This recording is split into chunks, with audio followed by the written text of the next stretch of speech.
កាលណាបញ្ញាចាក់ធ្លុះមកមុតហើយចម្រើននៅបញ្ញាហើយសមាធិកើតកាលណាសមាធិកើតយើងពិចារណាដល់អរិយសច្ចៈទាំងទុក្ខសច្ចក្តីសមុទយសច្ចក្តីនិរោធសច្ចក្តីមគ្គសច្ចក្តីដែលយើងបដិបត្តិគាល់ត្រូវផងវិឈានទៅរកនិរោធដើម្បីរលាស់ខ្លួនឲ្យរួចបង់នៅកាមភពរូបភពអរូបភពនេះប៉ុន្តែខាងដើមបើតតែយើងស្ដាប់ហើយស្ដាប់នឹងកើតបញ្ញាបើតតែញោមស្ដាប់ដោយសេចក្តីគោរពអង្គធម៌ព្រះសម្មាសម្ពុទ្ធព្រះអង្គទ្រង់ត្រាស់ប្រកាសសម្ដែងថាហេតុដែលនាំឲ្យសត្វលោកធ្លាក់ចុះក្នុងអវិជ្ជាហេតុដែលនាំឲ្យសត្វលោកមានភាពល្ងងខ្លៅមកពីសត្វលោកមិនជំរះនៅធម៌ទាំងឡាយ5យ៉ាងញោមស្ដាប់ធម៌នាំឲ្យសត្វលោកល្ងងហេតុដែលនាំឲ្យសត្វលោកមាននៅសេចក្តីល្ងងខ្លៅឬក៏និយាយបានថាជាអាហាររបស់អវិជ្ជាក្នុងព្រះសតនវិដកស្ដាប់ធម៌នាំឲ្យសត្វលោកល្ងងតើមានប្រមាណយ៉ាងហើយនេះណាញោមណាហើយព្រះអង្គក្រោយចង់លើកអំពីធម៌នាំឲ្យចម្រើនបញ្ញាផ្ទុយពីនឹងទៅវិញធម៌ដើម្បីរងាប់នៅធម៌ទាំងឡាយនឹងវិញមានអីខ្លះតទៅទៀតក៏បានតាមព្រះអធិស្ឋានឥឡូវខាងដើមមកលើកអំពីធម៌នាំឲ្យសត្វលោកធ្លាក់ចុះក្នុងភាពល្ងងខ្លៅឬក៏ជាអាហាររបស់អវិជ្ជាទាំងឡាយ5យ៉ាងក៏ចាំទុកណាយាយណាអ្នកស្រុកកជ្រៀកកាលណាយើងមានធម៌ទាំងឡាយ5យ៉ាងនេះគឺសត្វលោកច្បាស់ជាល្ងងខ្លៅហើយច្បាស់ជាល្ងឹតងងឹតឈឹងមើលអត់ឃើញសោះអត់ឃើញថានេះហេតុនាំឲ្យកើតទុក្ខនេះជាផ្លូវទៅកាន់ទីរលត់ទុក្ខយើងមើលអត់ឃើញទេបើមានធម៌5ហ្នឹងកុំថាឡើយដល់បញ្ញាជាលោកតរៈបញ្ញាជាលោកយៈនេះក៏មិនចម្រើនដែរលោកយបញ្ញានេះក៏អត់ចម្រើនដែរមិនបាច់ចាំទៅរកដល់លោកតរៈបញ្ញាទេបើសិនបើយើងមានធម៌ទាំងឡាយ5យ៉ាងនេះក្នុងខ្លួនហើយយើងអត់ជំរះចេញធម៌ទាំងឡាយ5យ៉ាងមានអីខ្លះមកមាននិយាយណាដឹងលើកដៃឆ្លើយមុនគេមួយមកខ្ញុំមានទេញោមអ្នកក្នុងរោង3 4 500អ្នកហ្នឹងមានទេមានដឹងទេអត់ទេណាអញ្ចឹងយើងចាំបើធម៌ទាំងឡាយ5យ៉ាងហ្នឹងមានអីខ្លះទី1ថៃនិមិត្តៈទី2អដ្ឋច្ចៈទី3វិជិកិច្ឆាទី4កាមឆន្ទៈទី5ជាបតៈកាមឆន្ទៈជាបតៈអដ្ឋច្ចៈវិជិកិច្ឆាថៃនិមិត្តៈណាចាំឯ5យ៉ាងមិញហ្នឹងអត់តន់ចាំឥឡូវថាតាមមួយឆ្ងាយពីគ្នាពេកវាពិបាកសួរញោមអត់មានលឺសំឡេងឆ្លើយបន្តិចអីផងប្រហែលនៅគៀកអីទៅក្រាន់សួរទៅយល់អីតន់អីញោមឆ្លើយមកវាលឺហើយអ្នកខ្លះថាសួរទៅក៏ទេសកន្លះម៉ោងសួរម្ដងឬ5ដល់10នាទីសួរម្ដងគាត់ថាឆ្លើយទៅវាមិនគ្រប់ធម៌មែនទេកាលណាលោកសួរនេះគឺការបញ្ញត្តិស្មារតីញាតិញោមពេលណាសួរទៅញោមអាចឆ្លើយបានយល់មានន័យថាអារម្មណ៍របស់ញោមវាផ្ដោតធម៌ហ្នឹងហើយបើលោកអត់បញ្ញត្តិស្មារតីទេទេស1ម៉ោងដឹងតែពីទេសទៅមិនដឹងអារម្មណ៍ទៅណាទេក៏តាមស្រួលអង្គុយគេដែរប៉ុនលុកផ្លឹងនោះបានណាក្បែរតសនឹងផងគ្នាវាច្រើនណាឃើញយើងហ្នឹងម៉ោងថ្មល់នេះផងផ្លឹងណាចឹងសួរទៅបានបញ្ញាក់ស្មារតីសតិហ្នឹងវារលឹកឡើងវិញបើទុកបីជាភាំងទៅមួយផ្លែតក៏សួរទៅសតិហ្នឹងវាភ្ញាក់ឡើងមកវិញណាហ្នឹងចឹងឥឡូវចាំថាតាមទាំងអស់គ្នាចាំហើយយើងលះចោលផងណាចាំឲ្យលះធរហ្នឹងបើឲ្យយកធរអីលះចាំព្រះអង្គខាងក្រោយលោកបញ្ជាក់អាត្មាមិនបានបញ្ជាក់រឿងធរលះទៀតទេព្រោះតែ5ហ្នឹងល្មមសំគួរហើយបើបញ្ជាក់ឲ្យលំអិតផងរាប់ម៉ោង5នេះប៉ុន្មានបញ្ជាក់ត្រុសខ្លីៗបន្តិចទេញោមអាចស្ដាប់អាចយល់បានឥឡូវចាំថាតាមធម៌ទាំង5អាហាររបស់អវិជ្ជាមាន5យ៉ាងទី1ថៃនិមិត្តៈទី2អដ្ឋច្ចៈទី3វិជិកិច្ឆាទី4ជាបតៈទី5កាមឆន្ទៈជាបតៈវិជិកិច្ឆាថៃនិមិត្តៈអដ្ឋច្ចៈថៃនិមិត្តៈអដ្ឋច្ចៈកាមឆន្ទៈជាបតៈជាក្ឆាតើណាចាំណាថតចាំទៅទៀតណាបញ្ជាក់ផងបដ ாய் មកហ្នឹងហើយឥឡូវចាំដឹងទេមគ្គធៈភាសាឥឡូវយើងចាំខេមរៈភាសា ភាសាជាតិរបស់យើងវិញមិញមគ្គធភាសាកែវាពិបាកស្ដាប់ឥឡូវយើងស្ដាប់សម្រាយនេះអាហាររបស់អវិជ្ជាឬធននាំឲ្យសត្វលោកមានភាពល្ងងខ្លៅទាំង5យ៉ាងទី1ថៃនិមិត្តៈនឹងមានន័យតែងុយងោកនិយាយមួយម៉ាត់ឲ្យខ្លីឲ្យងាយស្ដាប់គឺខ្ជិលហ្មងបាទណាហ្នឹងហើយមកក្រោកឈរឡើងយកក្រោកឈរទទួលបដិសន្ធារៈតិចសិនទៅអខសិនណាបាទព្យាយាមអត់ធន់ហើយបើកាលណាខ្វះវិរិយៈខ្វះខន្តីនេះហើយកុំថាឡើយដល់សម្បរាយកថាប្រយោជនៈតាតថាធម្មវិកថាប្រយោជនៈអប្រយោជន៍បច្ចុប្បន្ននេះក៏វាមិនចម្រើនដែរកុំថាឡើយដល់បញ្ញាមិនចម្រើនសំបីតកិច្ចការប្រកបមុខរបរចំនួនជួញដូរចិញ្ចឹមជីវិតប្រចាំថ្ងៃរបស់យើងនេះបើសិនបើមិនមានសេចក្តីព្យាយាមអំណត់អត់ធន់មាននូវភាពខ្ជិលស្រអប់កោសច្ចៈនេះចូលក្នុងខ្លួនពេលណាហើយបុគ្គលណាមួយហើយសត្វលោកណាមួយហើយបុគ្គលនោះសត្វលោកនោះសង្គមគ្រួសារនោះរមែងអន់ហើយមិនមានភាពរីកចម្រើនមិនមានសុខដុមរមនាក្នុងសង្គមក្រុមគ្រួសារទេតែវាតើមានសេចក្តីព្យាយាមអោហាប្រឹងប្រែងបើចង់ឲ្យចម្រើនបញ្ញាបើតើព្យាយាមស្ដាប់ដោយអាចារ្យនិយាយខាងដើមមកសុខចេពុលិណាស្ដាប់ផងគិតផងកត់ត្រាផងហ្នឹងបានបញ្ញាហ្នឹងវាចម្រើនប្រឹងប្រែងសិក្សារៀនសូត្រស្វែងរកចំណេះវិជ្ជាទៅផ្លូវលោកផ្លូវធម៌បញ្ញាហ្នឹងវាកើតមកពីការស្វាធ្យាយទន្ទិញផងកើតមកពីការបដិបត្តិផងកើតមកពីការស្ដាប់ផងកើតមកពីការត្រេះរិះផងណាបញ្ញាអាចកើតដោយការស្ដាប់បញ្ញាអាចកើតដោយការស្វាធ្យាយបញ្ញាអាចកើតដោយការបដិបត្តិបញ្ញាអាចកើតដោយការត្រេះរិះហើយបើគ្មានទាំង4ទាំង5ហ្នឹងទេបញ្ញាអត់ចម្រើនទេស្វាធ្យាយកើតបញ្ញាមិនណែដូចប្រសងក្តីបកណាគុណចាក់គ្រប់ព្រះអង្គដោយអាត្មាអីញោមកាលតឹមបួសលើងធូប5តសៃដើរតាមចែកដីនឹងយកពីឡងតហឹងហ្មងញោមហ្នឹងហើយនៅតែតាមចែកដីទេណាទន្ទិញធរឲ្យចាំរត់មាត់អាហ្នឹងហើយគេឲ្យឈ្មោះតាស្វាធ្យាយចុះបដិបត្តិឲ្យចម្រើនបញ្ញាណាបដិបត្តិផ្ទាល់ត្រូវពិចារណាបានសម្រេចពធជាន់ខ្ពស់បញ្ញាចម្រើនតាមនឹងតាមការបដិបត្តិណាតាមការបដិបត្តិបញ្ញាកើតតាមរយៈការស្ដាប់ដោយញាតិញោមថ្ងៃហ្នឹងអញ្ចឹងដោយសទ្ធាអញ្ចឹងណាសទ្ធាអាចកើតទៅបានមកពីហេតុ2ទី1សត្វតាមរយៈសទ្ធាជួនកាលញោមស្ដាប់ទៅកើតសទ្ធាទី2ទស្សនាមយៈសទ្ធាមិនស្ដាប់ប៉ុន្តែយើងឃើញគេធ្វើយើងជ្រះថ្លាដែរអញ្ចឹងស្ដាប់ទៅកើតបញ្ញាហើយបើមិនបានស្ដាប់ទេអត់យល់ទេមិនដឹងទេមិនដឹងតើធ្វើបន់អាម៉េចបានបន់ធ្វើអាម៉េចមិនសូវបានបន់ធ្វើអាម៉េចត្រូវទៅតាមពុទ្ធានុញ្ញាតនិងពុទ្ធបញ្ញត្តិធ្វើអាម៉េចមិនត្រូវទៅតាមពុទ្ធានុញ្ញាតពុទ្ធបញ្ញត្តិហ្នឹងយើងអត់ដឹងទេបើតើបានស្ដាប់ហើយស្ដាប់ហើយមានវិមង្សាសមាសង្កេបៈត្រេះរះពិចារណាដូចអាត្មាបញ្ជាក់ខាងដើមអញ្ចឹងណាហ្នឹងខ្លីៗយើងចូលគោលធម៌យើងខាងដើមនេះវិញហេតុនាំឲ្យសត្វលោកល្ងងខ្លៅឬក៏អាហាររបស់អវិជ្ជាទី1ថៃនិមិត្តៈគឺងុយងោកខ្ជិលច្រអូសមិនមានភាពព្យាយាមឧស្សាហ៍វឹកហាត់ដោយអាត្មាបញ្ជាក់ខាងដើមអញ្ចឹងចង់បានបញ្ញាបើតើព្យាយាមស្វាធ្យាយព្យាយាមស្ដាប់ព្យាយាមបដិបត្តិព្យាយាមត្រេះរិះបញ្ញាចម្រើនចង់មានចង់បានព្យាយាមក្នុងការប្រកបមុខរបរចំនួនជួញដូរចិញ្ចឹមជីវិតប៉ុន្តែចិញ្ចឹមជីវិតហ្នឹងប្រឹងដោយធម៌ណាប្រឹងដោយសមាជីវោសមាកម្មអន្តរការចិញ្ចឹមជីវិតត្រូវការងារត្រូវមិនព្យាយាមចង់មានចង់បានប្រឹងមែនប៉ុន្តែប្រឹងគៀបសង្កត់ជិះជាន់គេអត់ទេណាយាយណាមកអាសាបច្ចៈញឹកញយណាកុំព្យាយាមដើម្បីព្យាបាទអ្នកដទៃព្យាយាមឲ្យត្រូវការងារដែលត្រូវគឺការងារទាំងឡាយណាដែលបានផលប្រយោជន៍មកខ្លួនផងអ្នកដែលយើងទាញផលប្រយោជន៍ហ្នឹងគេក៏អាចរស់រានមានជីវិតហើយមានផលប្រយោជន៍ផងណាសត្វបរោះធ្វើអីក៏ធ្វើដើម្បីខ្លួននិងអ្នកដទៃ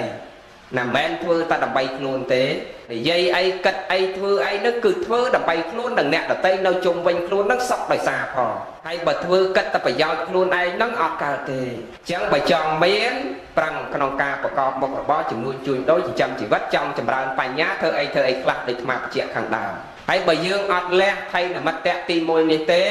អត់ចម្រើនទេបញ្ញាល្ងិតល្ងងខ្លៅហើយដល់ពេលទី2ខ្លីៗអូនៅច្រើនព្រះអង្គទៀតទី2មិញអីនិយាយចាំទេផ្លេចអស់លេងយ៉ាងដឹងថាមិនទេនោះណាអត់ថៃចៈណាអត់ថៃចៈហ្នឹងគឺរាយមេនិយាយមួយម៉ាត់គឺចិត្តហ្នឹងវាអត់ដឹងណោឧ អូទាតាំងអង្គុយស្ដាប់ធម៌នេះប៉ាន់ចិត្តញោមដល់ត្រង់ជ្រូកឯផ្ទះ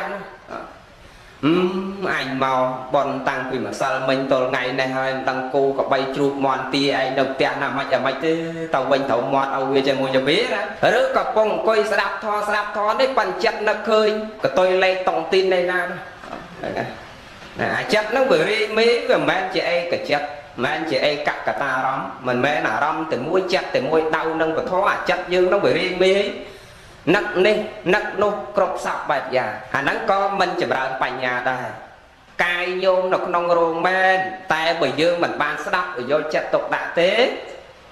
ដោយអាត្មាបញ្ជាក់ខាងដើមទេបើមានមិនមានយោនិសោមនសិការៈមិនមានវិមង្សាសមាសង្កបៈទេក៏អត់ប្រយោជន៍ទេមក3 4ម៉ោងហ្នឹងអត់ប្រយោជន៍ទេអត់បានបញ្ញាអីគេទេអញ្ចឹងតើយើងប្រមូលអារម្មណ៍ឲ្យមូលកុំឲ្យរីមីកុំឲ្យមានអត់ថៃចៈឲ្យចិត្តហ្នឹងនឹងណាចំពោះពធដៅចំពោះពធណាពេលវេលាជីវិតយើងខ្លីណាស់ញោមហើយគួរគាត់បីប្រើប្រាស់ពេលវេលាជីវិតរបស់យើងនេះឲ្យមានតម្លៃប្រើមានតម្លៃត្រង់ដែលថាយើងចេះប្រើជីវិតរបស់យើងឲ្យប្រកបព្រមដោយសេចក្តីល្អណាឲ្យមានសេចក្តីល្អក្នុងខ្លួនចម្រើនសេចក្តីល្អរឿយក្នុងខណ្ឌសន្តានបំពេញសេចក្តីល្អចម្រើនសេចក្តីល្អស្រឡាញ់សេចក្តីល្អបំពេញសេចក្តីល្អរក្សាសេចក្តីល្អដែលមានហើយកុំឲ្យបាត់បង់ទៅវិញណាចម្រើនសេចក្តីល្អរឿយក្នុងខណ្ឌសន្តានព្រោះជីវិតរបស់យើងនេះអាចបែកធ្លាយគ្រប់គណៈទាំងអស់អង្គុយស្ដាប់ខទៅផ្លឹងក៏ថាបានលោកទេនេះវាមិនតាន់ចប់ផងទៅផឹងក៏ថាបានចឹងហើយបានព្រះលោកឲ្យចម្រើនសេចក្តីល្អរឿយណាកុំឲ្យចិត្តនឹងវាជាប់ជាពាក់ឆានរីកៈស្រឡាញ់ពេញចិត្តជាប់ជាពាក់ក្នុងលោកធម៌ណាប្រកាន់ចំពោះអត្តានឹងច្រើនពេកណារៀនលះណាទី2ខ្លីទី3ណាវិចេកឆាសង្ស័យឯងស្ដាប់លោកទេនឹងមិនដឹងបានផលប្រយោជន៍អីទេគិតទៅហើយលោកទេនេះមិនដឹងទេធរឬក៏ទេអីទេឯងនិមន្តមកបនឯងបច្ច័យ4ថាមុនលោកឲ្យមកទេសារវ័នលោកទៅទេឡាំលាវហ្នឹងហើយមិនដឹងតែលោកប៉ិតប្រកាសហើយមិនប៉ិតប្រកាសទេទេសនាហ្នឹងចេះអង្គុយសង្ស័យចេះគិតណាក្នុងចិត្តគិតមិនដឹងលោកប៉ិតអីទេហ្នឹងមិនដឹងទេធរព្រះឬក៏ទេធរអីទេហ្នឹងអាហ្នឹងសង្ស័យធ្វើបន់ទៅវាមិនដឹងបានបន់ទេអត់ទេអញសង្ស័យរហូតសង្ស័យនេះសង្ស័យនោះអាហ្នឹងក៏មិនចម្រើនបញ្ញាដែរហើយបន់កុសលវាមិនចម្រើនដូចគ្នាខ្លីប៉ុណ្ណឹងចប់យំយល់ដល់ពេលទី4ជាបាតៈចងគំនុំគុំគួនអាឃាតជាបាតអ្នកដតីហើយជាបាតនេះវាមិនមែនមានតែសម័យយើងនេះទេសម័យពុទ្ធកាលក៏មានដូចគ្នាច្រើនទេវតតក្តីមាកន្តយាក្តីចេញចាមាននកិកាក្តីអបតកសិទ្ធិក្តីច្រើនទៀតយើងរាប់សឹងមកអស់អ្នកដែលព្យាបាទអ្នកត្រង់សិលអ្នកបំពេញសេចក្តីល្អមានព្រះសម្មាសម្ពុទ្ធជាដើមសត្វតែអ្នកព្យាបាទធំហ្នឹង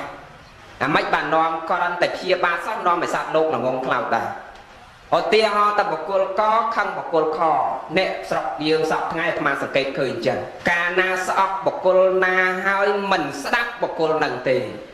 ទោះបីជាបកគលនឹងជាបកគលចេះដឹងមានកតិបណ្ឌិតល្អទស្សនៈអប់រំល្អយ៉ាងម៉េចក៏ដោយតែខឹងបកគលនឹងហើយគឺអត់ស្ដាប់បកគលនឹងមែនទេញោមស្រុកយើងណាញោមអត់ស្ដាប់គ្នាទេញោមមើលសង្គមយើងរាល់ថ្ងៃញោមពិចារណាចុះធំរៀងខ្លួនអញឯងរៀងខ្លួនមិនស្ដាប់គ្នាហើយបើស្អប់ផងប្រកាន់ចំពោះនិន្នាការខាងនេះខាងនោះផងមិនខ្ចីស្ដាប់គេអាគេនិយាយទៅល្អអាម៉េចក៏មិនស្ដាប់អាហ្នឹងវាអត់រីចម្រើនទេវាតើស្ដាប់គ្នាទោះបីជាខឹងក៏ដោយបើគេនិយាយមកក្នុងគោលបំណងចង់ឲ្យយើងល្អចង់ឲ្យយើងចម្រើនគួរគាត់បីស្ដាប់គោគាត់បីស្ដាប់ហើយការជាបាទនេះការចងនេះអត់ស្ងប់ទេព្រះសម្មាសម្ពុទ្ធព្រះអង្គទ្រង់ត្រាស់ប្រកាសសម្ដែងថាអកោជាម៉ាំងអវិធិម៉ាំងអចិនិម៉ាំងអាហាសេមេយេចតាំងនូបនយហន្តិវេរੰទេសੰសមតិអកោជាម៉ាំងអវិធិម៉ាំងអចិនិម៉ាំងអាហាសេមេយេចតាំងឧបនយហន្តិវេរੰទេសੰសមតិប្រសិនបើគេជេរយើងក៏ដោយគេវាយើងក៏ដោយគេបន្ទុះសារាយយើងក៏ដោយគេលួចទ្រព្យសម្បត្តិយើងទៅហើយក្តីយើងកុំព្យាបាទកុំចងកុំលួចកុំជេរកុំបចោកុំដៀលថ្មេះកុំតបកុលនោះវិញ អានឹងពីស្ងប់ណាហេវេរេអ្នកវេរេនិសមន្តេតកុទាយ៉ាងណាវេរេអ្នកចសមន្តេអេសធម្មោសនន្តណោនោះពីទាំងឡាយក្នុងលោកនេះតថាគតមិនដែលឃើញពីទាំងឡាយស្ងប់រងាប់ដោយការចងពីទេតែពីទាំងឡាយស្ងប់រងាប់ដោយការមិនចងតោះនេះញោមតោះណាបើមិនដឹងលោកថាមិនទេអ្នកឯងហ្នឹងទៅហ្នឹងហើយមកទេចេះទៅហើយហ្នឹងហើយទី5ក៏ចង់ក្រោយគេកាមឆន្ទៈការត្រេកត្រអាលពេញចិត្តជាប់ជំពាក់ក្នុងកាមទាំងវត្ថុកាមក្តីកិលេសកាមក្តីសត្វលោកតកាលណាស្រឡាញ់ពេញចិត្តជាប់ជំពាក់លោភៈកើតកាលណាត្រេកត្រអាលពេញចិត្តជាប់ជំពាក់ហើយលោភៈកើតកាលណាលោភៈកើតអវិជ្ជាចងឡោះញោមសម្គាល់មើលកូនចៅដែលហ៊ានកាត់កាលម៉ែឲ្យឆ្លុកតក់តែងខ្វែងកំណត់បងប្អូនខ្លួនឯងដោយសារទ្រព្យសម្បត្តិហ្នឹងមិនដោយសារលោភណាហើយអាការជាប់ជំពាក់នឹងហើយដែលនាំឲ្យខ្លួនវង្វេងល្ងិតមើលអីអត់ឃើញ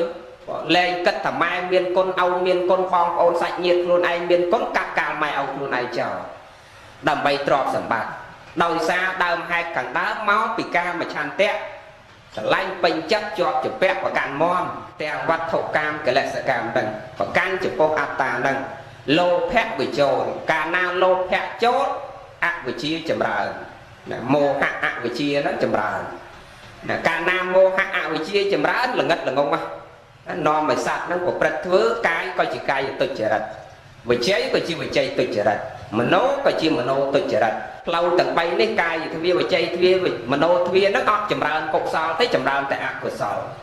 ណាមកពីមោហៈអវិជ្ជាហ្នឹងវាបាំងមុខមោហៈអវិជ្ជាបាំងមុខដោយសារឬគល់ខាងដើមមានកាមឆន្ទៈត្រេកត្រអាលពេញចិត្តជាប់ជំពាក់ញោមសម្គាល់មើលខ្លួនឯងដឹងណារាល់ថ្ងៃញោមដែលកូនកាត់កាលម៉ែកាត់កាលឪដោយសារទ្រព្យសម្បត្តិហ្នឹងដោយសារអីដោយសារកាមឆន្ទៈដោយសារលោភៈហ្នឹងតណ្ហាគឺសេចក្តីប្រាថ្នាមិនចេះចប់គ្មានទីបំផុតហ្នឹងហើយអាត្មាបញ្ជាក់រឿយញោមមកយើងមកតែខ្លួនទៅទេអាកើតមកទៅទេតែខោខ្លីមួយគ្មានផងមិនអ្នកកជ្រេកញោមក៏មកទៅទេគុណភក្តីក៏មកទៅទេដែរគ្មានកាន់អីមកតាមទេគេបង្ហាញយើងហើយបាត់ប៉ុន្តែយើងអត់ចេះពិចារណាថាអ្នកកើតមកទៅទេដល់អ្នកស្លាប់ទៅវិញក៏ទៅអីដែរទៅទេដូចកើតចឹងណាញោមប៉ិនត្រង់ថាកើតវាវិសេសត្រង់នេះកើតមកទៅទេមែនប៉ុន្តែកើតដោយសារកម្លាំងបុណ្យបានយើងមកមនុស្សហ្នឹងបើអត់បុណ្យទេអត់បានមកមនុស្សហ្នឹងទេប៉ុន្តែទៅវិញខកគ្នាត្រង់ថាមិនប្រកបជាបានមកមនុស្សទៀតទេតើណែបើមិនបានចម្រើនសេចក្តីល្អទេមិនប្រកបថាបានមកអត្តទេដូចឥឡូវហ្នឹងទេវិសេសណាស់សម្បត្តិមនុស្សនេះមនុស្សស័ក្តិសម្បត្តិតឹងចក្រក៏ទៅពីមនុស្សទេវៈស័ក្តិសម្បត្តិតឹងចក្រក៏ទៅពីមនុស្សនិព្វាននឹងស័ក្តិសម្បត្តិក៏ទៅពីមនុស្សអាស័យចក្រក៏ទៅពីមុខពីក្រោយនោះក៏ទៅពីមនុស្សអញ្ចឹងវិសេសណាស់សម្បត្តិមនុស្សនេះដែលយើងត្រូវរក្សាសម្បត្តិមនុស្សឲ្យបានណាដោយការចម្រើនគុណធម៌ទានសិលភាវនាសិលសមាធិបញ្ញាវាចម្រើនឲ្យថ្នឹកក្នុងខណ្ឌសន្តានរបស់យើងអាត្មាមកពីគិតថាមកទៅទេហ្នឹងហើយបានដោយព្រះអង្គប្រគូអនុគុណព្រះអង្គមានព្រះអង្គការខាងដើមអញ្ចឹងហើយមានស្អីក្នុងខ្លួនញាតិញោមប្រគេនមកបានបច្ច័យ 10000 20000ស្មាយកទៅជួយធ្វើកម្មវិធីនេះនោះអស់អស់លុយពីខ្លួនហើយតំទៅធ្វើកម្មវិធីជួយអ្នកកើតអេកអស់ 15000 អស់អាលីងពីខ្លួនហើយឆ្លៀតមកទទួលធ្វើសាលារៀនអ្នកនៅព្រំដែននោះមកខ្នងទៀតអាណិតគ្នាញោមហើយយើងដឹងហើយតើហេតុអីបានដល់ថ្នាក់អាត្មាទៅធ្វើសុំមកអាត្មាដោយសារអីយើងយល់ខ្លួនយើងអាត្មាមិននិយាយបងដែរអ្នកនៅតាមព្រំដែនគាត់កំសត់ណាស់ហើយគ្រូនាយកហ្នឹងគាត់និយាយថាខែភ្លៀងឡើងសាលាពីរខ្នងហ្នឹងរៀនអត់កើតទេវាលិចអញ្ចឹងត្រូវទៅរៀនក្នុងកត់លោកញោមទៅឃើញបានកំសត់ព្រំដែនណាតែចឹងអាត្មាសុខចិត្តទៅឃើញអញ្ចឹងដាក់ចិត្តទទួលទៅធ្វើចោះណាទៅតឹង9 ម៉ែត្របដោយ32 ម៉ែត្រធំដែរញាតិញោមទៅតឹង9បដោយ32ហើយលោកឡានហ្នឹងបានតែ20000ទេនៅជាងពាក់កដាលទៀតញោមចង់នៅចឹងរហូតសាធុដល់ញោមសូមអនុមោទនាហ្នឹងហើយយកមកទៅស្អីញោមអាត្មាចេះឆ្ងល់ដល់យកប្រៃប្រពន្ធមកទៅស្អីណែហ្នឹងហើយទេវតា កាលដែលព្រះអង្គពងសម្ដែងធម៌ទេវតាមកចុះស្ដាប់ធម៌អត់អង្គុយជាមួយមនុស្សទេណាញោមគេអង្គុយឆ្ងាយពីមនុស្សគេថាមនុស្សធំក្លិនអាក្រក់ណាស់នៅចិត្តមនុស្សអត់បានទេទេវតាគេថាអញ្ចឹងញោមគេទៅអង្គុយឆ្ងាយពីមនុស្សហើយអាត្មាចេះតែកោតដែរអត់ដោះថ្មិញតាមមកព្រឹកហាមាត់មកចង់ដៃចោលអីទៅនៅចិត្តគ្នាអាម៉េចទេញោមហ្នឹងហើយញោមសាមើលអត់ងូទឹកតែមួយថ្ងៃសាដល់មើលវាមានអីសាដែលយើងត្រូវជាប់ចម្ពាក់ហើយវាអត់មានរឿងអីដែលត្រូវប្រកាន់ចំពោះខ្លួននឹងផងដោយអាត្មាធ្លាប់បញ្ជាក់ក្នុងបរមត្ថធម៌ប៉ុន្តែពេលវេលាយើងវែងមិនបាច់លើកទៀតទេតែខ្លួននេះមិនមែនជាខ្លួនផងគ្រាន់តែជាបញ្ញត្តិធម៌ប៉ុណ្ណោះដែលយើងត្រូវពិចារណាឲ្យល្អិតមែនតើហ្នឹងហើយអញ្ចឹងបានលះឥឡូវអត់អីជិះទេលុបបានហើយជិះឡានឈ្នួលចេះតែគិតថាពិបាកចុះខ្លួនឯងសំខាន់គឺយើងសប្បាយផ្លូវចិត្តអាត្មាធ្វើចឹងអាត្មាសប្បាយផ្លូវចិត្តញោមក៏ដើរជួយគេណេះនោះគ្រប់អង្គការស្អីនានាត្រូវការខ្វះខាតអីអង្គការទៅបង្កើតថ្មីមកចេះដើរជួយមណ្ឌលកម្មាកព្រាណាអប់រំពុកតនដិតពុញៀនឆ្នាំឯងមកចូលអស់ណាតាមគុកតាមអីមិនមែនចូលទៅជាប់គុកទេណាចូលទៅអប់រំពុកតនដិតនឹងទិញកទិញចក្រីទឹកត្រីស្អ៊ីវអីទុកក្នុងមណ្ឌលនឹងសម្រាប់អ្នកជាប់គុកពុកតនដិតអីហូបចេះដើរចូលប៉ិនយើងសប្បាយផ្លូវចិត្តយើងធ្វើចឹងយើងសប្បាយផ្លូវចិត្តនៅវាសំខាន់យើងសប្បាយផ្លូវចិត្តកាលណាចិត្តយើងនឹងធូរស្រាលមិនជាប់ជាពាក់ដាច់ស្រឡះច្រើនមិនមែនមិនជាប់ជាពាក់ទេណាក្នុងនាមជាបុថុជនរឿងខ្លះយើងកាត់វាអត់បានឧទាហរណ៍ដូចរឿងម្ដាយឪពុកស្លាប់បងប្អូនស្លាប់ហើយយើងបុថុជនត្រូវតែមានការជាប់ជាពាក់ដូចគ្នាប៉ុណ្ណឹងចោចាំជួបគ្នាថ្ងៃក្រោយទៀតចោះប្រគេនទៅព្រះអង្គផល្លាពុទ្ធោដឹកនាំកម្មវិធីបន្តអាត្មាតមុនណាជាស្រ័យមានតរៈទៀតណាអធិស្ឋានទៅមុនចម្រើនពរញាតិញោមហើយបច្ច័យមិនដឹងបានមួយអង្គប្រមាណទេលោកគ្រូបាទលោកគុណស៊ូបច្ច័យតិចមើល50ម៉ឺនអីច្រើនដែរហើយប្រសងដែលគង់ស្ដាប់ហ្នឹងដឹងប្រមាណអង្គញោម50ម៉ឺនបើមួយអង្គ10000បាន50អង្គ50អង្គមិនដឹងគ្រប់ទេបច្ច័យកសាងទុកម្ដុំកណាចំប្រគិនបច្ច័យ4លោកគ្រប់ព្រះអង្គ10000ព្រះអង្គដែលមកស្ដាប់ណាប្រហែលជាគ្រប់ហើយមើលទៅ50ម៉ឺនហ្នឹងណាហើយសាំងឡានខ្ញុំកណាចេញចុះអត់អីទេហ្នឹងហើយសំខាន់គឺខ្ញុំកណាធ្លាប់បញ្ជាក់តាមវិទ្យុទូទស្សន៍និងការប្រជុំមនុស្សសាងវចរៈធ្លាប់លើកដែរនៅយើងពង្រឹងវិស័យពុទ្ធកៈហ្នឹងពង្រឹងតាមរយៈធនធានប្រសងនឹងហើយដោយការយកចិត្តទុកដាក់ពីញាតិញោមពុទ្ធបរិស័ទជាពិសេសគឺកន្លែងស្នាក់ប្រសងជាពិសេសដែលលោករៀនចប់ពីខេត្តទៅញោមមកអភ័ព្វណាស់អង្គខ្លះទៅសំកត់20កត់អីញោមអាត្មាណោះធម្មលោកមួយមកជួបអាត្មាសំ20កត់4វត្តដល់20កត់គេអត់ឲ្យហើយលោកប្រឡងជាប់ហើយមិនដឹងទៅរកវត្តណានៅអាត្មាឲ្យទៅនៅអរិយខ្សាត់ស្គាល់លោកនៅអរិយខ្សាត់លោកក្នុងពេញកត់អាត្មាវា11អង្គប៉ុន្តែក្មេង40នាក់ជាងទៅហើយនិស្សិតហើយគឺកលើគ្នាកត់ទូចទៅមួយមិនដឹងទៅសឹងឯណាតែបន្ទុកអាត្មា3អង្គទៅហើយមួយអង្គណាចែកបញ្ជ្រៀតគ្នាសឹងសំខាន់ឲ្យតែបានលោករៀនបានកន្លែងនៅมันសំខាន់ស្រោបសុកស្រួលអីអត់ទេដល់ចឹងវាណែនអង្គទៅមិនដឹងដាក់លោកឯណាយកលោកទៅអរិយខ្សាត់បើមិនចឹងទេអង្គខ្លះទៅបញ្ជូនទៅប្រែកលៀបព្រះអង្គភាពណាស្គាល់រាប់អានតំណាក់តំណងគ្នានៅបញ្ជូនទៅក្បែរអំពេញហ្នឹងហើយជិះកង់3ជិះអីមកហ៊ានមកហើយបើដោយអរិយខ្សាត់គ្រាន់តែជិះដល់បន្តិចដល់សាលាមរិទ្ធស្រួលណាវិចិត្រញ៉ាំកាន់តែឆ្លងដល់បន្តិចប៉ុន្តែឆ្លងមកដល់សាលាមរិទ្ធតែម្ដងបើយើងបកកើតទៅសាលាបកកើតទៅវត្តហើយលោកនេះឆាន់ទៅទឹកត្រីទឹកស៊ីអ៊ីវលោកសឹកអស់ហើយហើយអាទឹកត្រីទឹកស៊ីអ៊ីវហ្នឹងហើយនៅមានឆ្លៀតញាតញោមខ្លះរិះគន់លោកទៀតអញពិបាកធ្វើគាត់ណាលោកនេននោះលោកបាក់មើលដល់ហើយនេះវាចេះទៀតណាអត់មានលើកតម្កើងប្រសងអីអត់ទេហើយបើកូនញោមមានកូនប្រុសរៀនបាក់ដប់មិនតនេះបខំកូនទៅយកប្រពន្ធអាចបានចៅកហើយប្រសងនេះលោកខំប្រឹងលះកាត់គ្រប់សពបែបយ៉ាងហើយញោមអត់បានគិតឲ្យដល់ពេលខ្លះយើងបកកើតតកត់សាលាព្រះវិហារនឹងអត់ទេហើយវិស័យពុទ្ធកៈនឹងរឹងមាំបើតតែប្រាក់ខែគ្រូនោះបានដាក់ដល់ដែរហ្នឹងហើយញាតិញោមថ្ងៃនេះអាត្មាភាពមកចែករំលែកនៅរូបភាពដ៏កម្រដែលអាត្មាថាជារូបភាពដែលកម្រនឹងមានន័យថាកម្រសម្រាប់ស្រុកទេសរបស់យើងសម្រាប់នៅអាស៊ីរបស់យើងមិនតែស្រុករបស់យើងទេញាតិញោមថៃក៏មិនទាន់អាចធ្វើបានប្រទេសអាស៊ីយើងមិនទាន់មានអ្នកណាធ្វើបានដែរដែលអាចដាំផ្លែល្ពៅមានទម្ងន់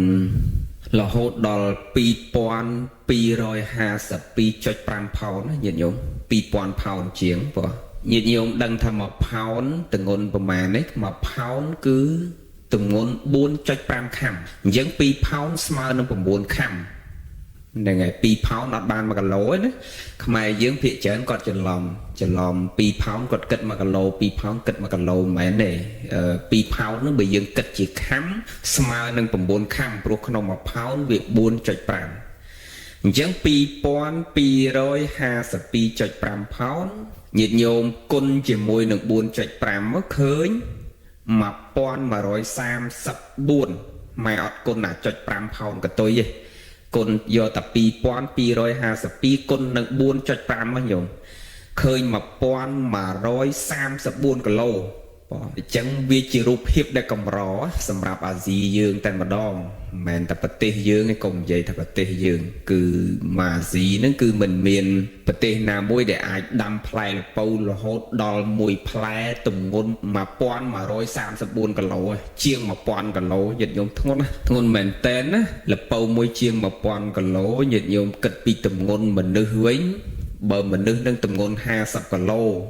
ទីហោណាញាតិញោមស្មើនឹងប្រមាណអ្នកយក 1000 គីឡូចែកនឹង 50 យើងឃើញ 1000 គីឡូចែក 50 ស្មើនឹង 20 អ្នក20 អ្នកឲ្យនៅអា134នោះយើងថា2អ្នកចុះ34កាត់ចោលអញ្ចឹងស្មើនឹង22អ្នកញាតិញោមស្មើនឹងទម្ងន់មនុស្ស22អ្នកផ្លែល្ពៅមួយហ្នឹងយកមនុស្ស22នាក់យកមកកលើគ្នាទៅបានស្មើនឹងទម្ងន់ផ្លែល្ពៅមួយផ្លែហ្នឹងអញ្ចឹងហើយបានអាត្មាចាត់ថាវាជារូបភាពដ៏កម្រញាតិញោមចែកញាតិញោមពុទ្ធបរិស័ទនៅក្នុងស្រុកយើងណាឲ្យបានឃើញថាស្រុកអាគាំងនេះគឺមានរឿងអស្ចារ្យជាច្រើនដែលគេអាចធ្វើបានណាអាត្មាមកដល់ដំបងមិននឹកស្មានថាផ្លែឈើខ្លះហើយគេអត់មានប្រើថ្នាំអីទេញាតិញោមគេអត់មានបាញ់ថ្នាំបើថ្នាំអីវាទេគេដាក់តែជីធម្មតាបើសត្វល្អិតអីគេមានថ្នាំដាក់កុំឲ្យសត្វល្អិតវាមកយាយីខូចអីអញ្ចឹងណាប៉ុន្តែឲ្យគេបាញ់ថ្នាំដើម្បីឲ្យវារីកធំតែម្ដងអត់ទេគឺគេដាំលក្ខណៈធម្មជាតិ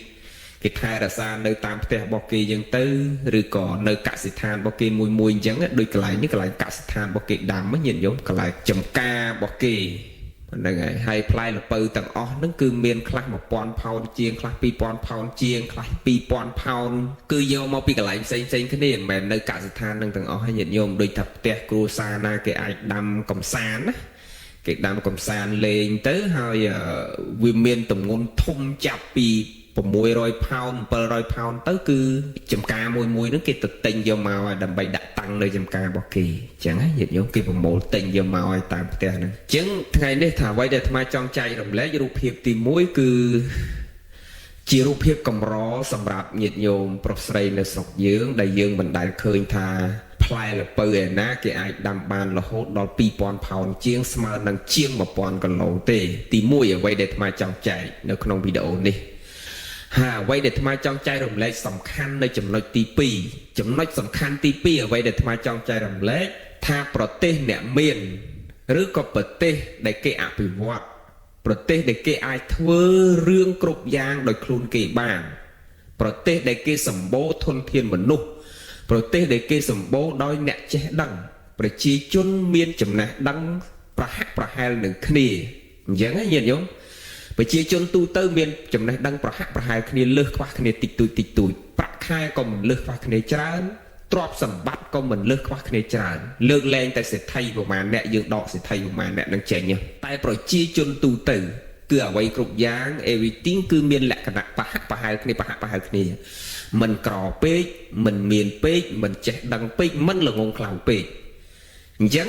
អ្វីដែលអាត្មាចង់ចែករំលែកចំណុចទី2មានន័យថាប្រជាជននៃប្រទេសណាដែលបរិបូរដោយចំណេះដឹងហើយគេអត់មានជំនឿទៅលើអីផ្សេងទេគេអត់មានភ្ញាក់ផ្អើលទៅលើជំនឿអីផ្សេងទេញាតិញោមញោមឃើញផ្លែល្ពៅជាង 2000 ផោនស្មើនឹងជាង 1000 គីឡូឃើញប្រជាជនគេគ្រាន់តែមកថតធម្មតាទេហើយនៅគេស្ងើចសរសើរថាអស្ចារ្យតែប៉ុណ្្នឹងឯងប៉ុន្តែគេអត់មានយកកំប៉ុងជើងធូបយកមកដាក់តម្រៀបគ្នាដើម្បីសំសក់ពីផ្លែល្ពៅហ្នឹងឯងញាតិញោមឃើញប្រជាជនគេមកហ្នឹងគឺអត់មានអ្នកណាមកដុតធូបឬក៏តម្រៀបគ្នាមកថ្វាយអង្គមផ្លែល្ពៅហ្នឹងឯង អ្វីដែលមកចង់ចែករំលែកចំណុចសំខាន់ទី2គឺបើសិនជាប្រទេសនឹងជាប្រទេសក្រីក្រប្រទេសដែលមិនដែលមានធ្វើបានដូចនេះ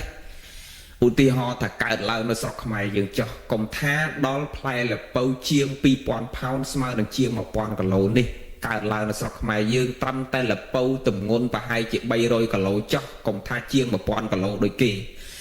មកជឿថាច្បាស់ជាមានអ្នកបំផុសបំផុលថាផ្លែល្ពៅនោះគឺកើតឡើងដោយបុគ្គលអ្នកមានបារមីអ្នកមានឫទ្ធិអំណាចអ្នកមានបុណ្យអ្នកមានភពវាសនាមកបង្កើតផ្លែល្ពៅនឹងនៅក្នុងស្រុកនឹងភូមិនឹងឃុំនឹងឧទាហរណ៍ថាវាកើតនៅឃុំណាស្រុកណាភូមិណាច្បាស់ជាថាអ្នកមានបុណ្យនឹងគឺនៅក្នុងស្រុកភូមិនឹងជាអ្នកបង្កើតឡើងដោយបុណ្យបារមីបុគ្គលនេះបុគ្គលនោះចេះមួយចុះពីរដាក់កំប៉ុងជើងធូតដោតធូកញាតញោមជិះឡានក្រុងឡានតូរិះឡានផ្ទាល់ខ្លួនទៅព្រាតថ្វាយអង្គមផ្លែល្ពៅសុំសុកពេញប្រទេសទៀតឥឡូវនេះសាកមើលញាតិញោមសាកយកផ្លែល្ពៅរងន់ត្រឹម500 គីឡូចុះកុំថាជាង 1000 គីឡូដូចគេនោះតែ500 គីឡូក៏ញាតិញោមដែរឃើញដែរនៅក្នុងស្រុកខ្មែរយើងកុំថាដល់ជាង 1000 គីឡូដូចនៅអាកាំងនេះហ្នឹងហើយកុំថាដល់ជាង 1000 គីឡូងន់ណាស់ញាតិញោមធំណាស់ដូចមកគុណមិញហ្នឹងបើមនុស្សទម្ងន់50 គីឡូស្មើនឹង22នាក់បានបោកចូលគ្នាផ្គុំលើគ្នាទៅដាក់កគ្នាមនុស្ស22នាក់បានស្មើនឹងផ្លែល្ពៅនឹងមួយវាធំហើយវាធ្ងន់យើងមិនដែលឃើញកាលណាកើតរឿងបែបហ្នឹងច្បាស់ជាយើងណាជំនឿទៅលើរឿងអីផ្សេងទៅនាំគ្នាសុំសុខសុំសេរីសួស្តីដាក់លុយដាក់កាក់ដាក់របស់ថ្វាយអង្គមវ័នទាព្រឹកល្ងាចចេកផ្លែឈើនំនែកទៅថ្វាយអង្គមបូជាព្រឹកល្ងាចនឹងហើយជាកត្តាមួយដែលធ្វើឲ្យប្រទេសយើងកាន់តែក្រីក្រណាប្រជាជនដោយសារអីគាត់មានចំណេះដឹងនៅមានកម្រិតអញ្ចឹងអ្វីដែលអាត្មាចង់ចែករំលែកចំណុចទី2ហ្នឹងគឺចង់និយាយថាប្រទេសដែលគេមានចំណេះដឹងអភិវឌ្ឍប្រជាជនរបស់គេមានចំណេះដឹងគ្រប់គ្នាគេឃើញគ្រាន់តែគេស្ងើចសរសើរថាពិតជាអស្ចារ្យដែលមនុស្សអាចធ្វើបានប៉ុន្តែគេមិនមានជំនឿទៅលើអ្វីផ្សេងដូចជាប្រទេសដែលមានប្រជាជនមិនថាតែប្រទេសខ្មែរយើងទេណាញាតិញោមយកទៅដាក់នៅឥណ្ឌាឥឡូវហ្នឹងឥណ្ឌានាំគ្នាថ្វាយអង្គមដូចតែយើងអញ្ចឹងដែរអញ្ចឹងប្រទេសណាដែលមានប្រជាជនងប់ងល់ទៅនឹងជំនឿណាអបិយជំនឿផ្សេងហ្នឹងគឺដោយសារអីឫសគល់របស់វាគឺដោយសារភាពភ័យខ្លាចដោយសារភាពក្រខ្សត់ដោយសារភាពល្ងងខ្លៅនឹងជាឫសគល់តែម្ដងពុទ្ធសំដែងខ្ញុំភាពល្ងងខ្លៅនេះជាឫសគល់នាំឲ្យសត្វលោកធ្លាក់ចុះទៅនឹងរឿងផ្សេងដែលមិនមានហេតុនិងមិនមានផលរឿងដែលជឿដោយមិនមានហេតុនិងមិនមានផលឬគល់ធំរបស់វាគឺអវិជ្ជានឹងឯងអញ្ចឹងសរុបដោយខ្លីមកប្រសិនបើអ្វីដែលអាត្មាចង់ចែករំលែកមួយទៀតនោះគឺយើងចង់ឃើញប្រទេសយើងរីកចម្រើនទៅបានគឺញាតិញោមត្រូវដឹងថាប្រទេសអភិវឌ្ឍពាក្យថាប្រទេសអភិវឌ្ឍមានន័យថាប្រទេសដែលគេមានអ្វីគ្រប់យ៉ាងអស់ហើយអញ្ចឹងមុនពេលដែលគេខ្លាយទៅជាប្រទេសអភិវឌ្ឍគេតែងគិតទៅលើចំណុច5ជាកត្តាចម្បងខ្ញុំអាត្មាតែងនិយាយច្រើនជាង10ឆ្នាំមុនមកមានខ្សែអាត្មានិយាយពីចំណុច5ហ្នឹងច្រើនណាព្រោះកាលជាង10ឆ្នាំមុនអាត្មាសាដើរធ្វើកម្មវិធីអប់រំនៅតាមគ្រឹះស្ថានផ្សេងជាមួយសិស្សនិស្សិតអញ្ចឹងចំណុច5ហ្នឹងគឺញាតិញោមដែលធ្លាប់ស្ដាប់ខ្សែអាប់ចាស់ប្រកបជាបានដឹងហើយអាចនៅចាំពេលដែលអាត្មានិយាយទៅនឹងចាំប្រទេសអភិវឌ្ឍដែលคล้ายទៅជាប្រទេសអភិវឌ្ឍបានគឺគេគិតទៅលើចំណុច5ជាកត្តាចម្បងញោមទី1គឺជាកត្តាចម្បង the first តែម្ដងទី1គឺ education ហ្នឹងឯងប្រព័ន្ធនៃការអប់រំទី2គេគិតទៅលើ health គិតទៅលើសុខភាពរបស់ប្រជាជនទី3គឺគេគិតទៅលើ law ប្រព័ន្ធច្បាប់យុត្តិធម៌សង្គមហើយទី4គឺ security ហើយទី5ហ្នឹងគឺ policy កាលណាប្រទេសទាំងឡាយណាដែលមានប្រព័ន្ធ5នឹងវាដើរល្អគឺប្រទេសនឹងនឹងអភិវឌ្ឍលឿនបំផុតនឹងคล้ายទៅជាប្រទេសអភិវឌ្ឍក្នុងពេលដ៏ខ្លីប្រព័ន្ធអប់រំល្អប្រព័ន្ធសុខាភិបាលល្អប្រព័ន្ធច្បាប់ល្អ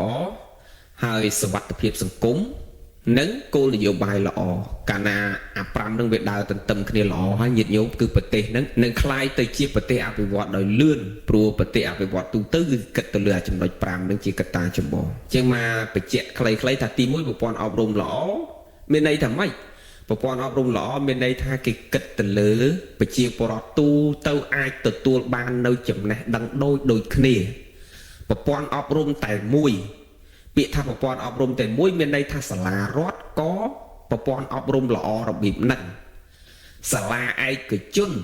ក៏គោលនយោបាយនិងប្រព័ន្ធនៃការអប់រំដូចគ្នាគុណភាពដូចគ្នាសិស្សទាំងអស់ទទួលបានប្រព័ន្ធនៃការអប់រំដូចគ្នាមិនមានន័យថាគណិតវិទ្យារៀននៅសាលារដ្ឋរៀនបាន 10% ដល់ទៅរៀនឈ្នួលសាលាឯកជនឬក៏ទៅរៀនគួរនៅខាងក្រៅបាន 100% ពេញមិនមែនអញ្ចឹងទេអាហ្នឹងគេហៅថាប្រព័ន្ធនៃការអប់រំវាអត់ល្អខ្ញុំឃើញគ្រាន់តែចំណុចមួយប៉ុណ្្នឹងអញ្ចឹងប្រព័ន្ធនៃការអប់រំល្អមានន័យថាសាលារដ្ឋ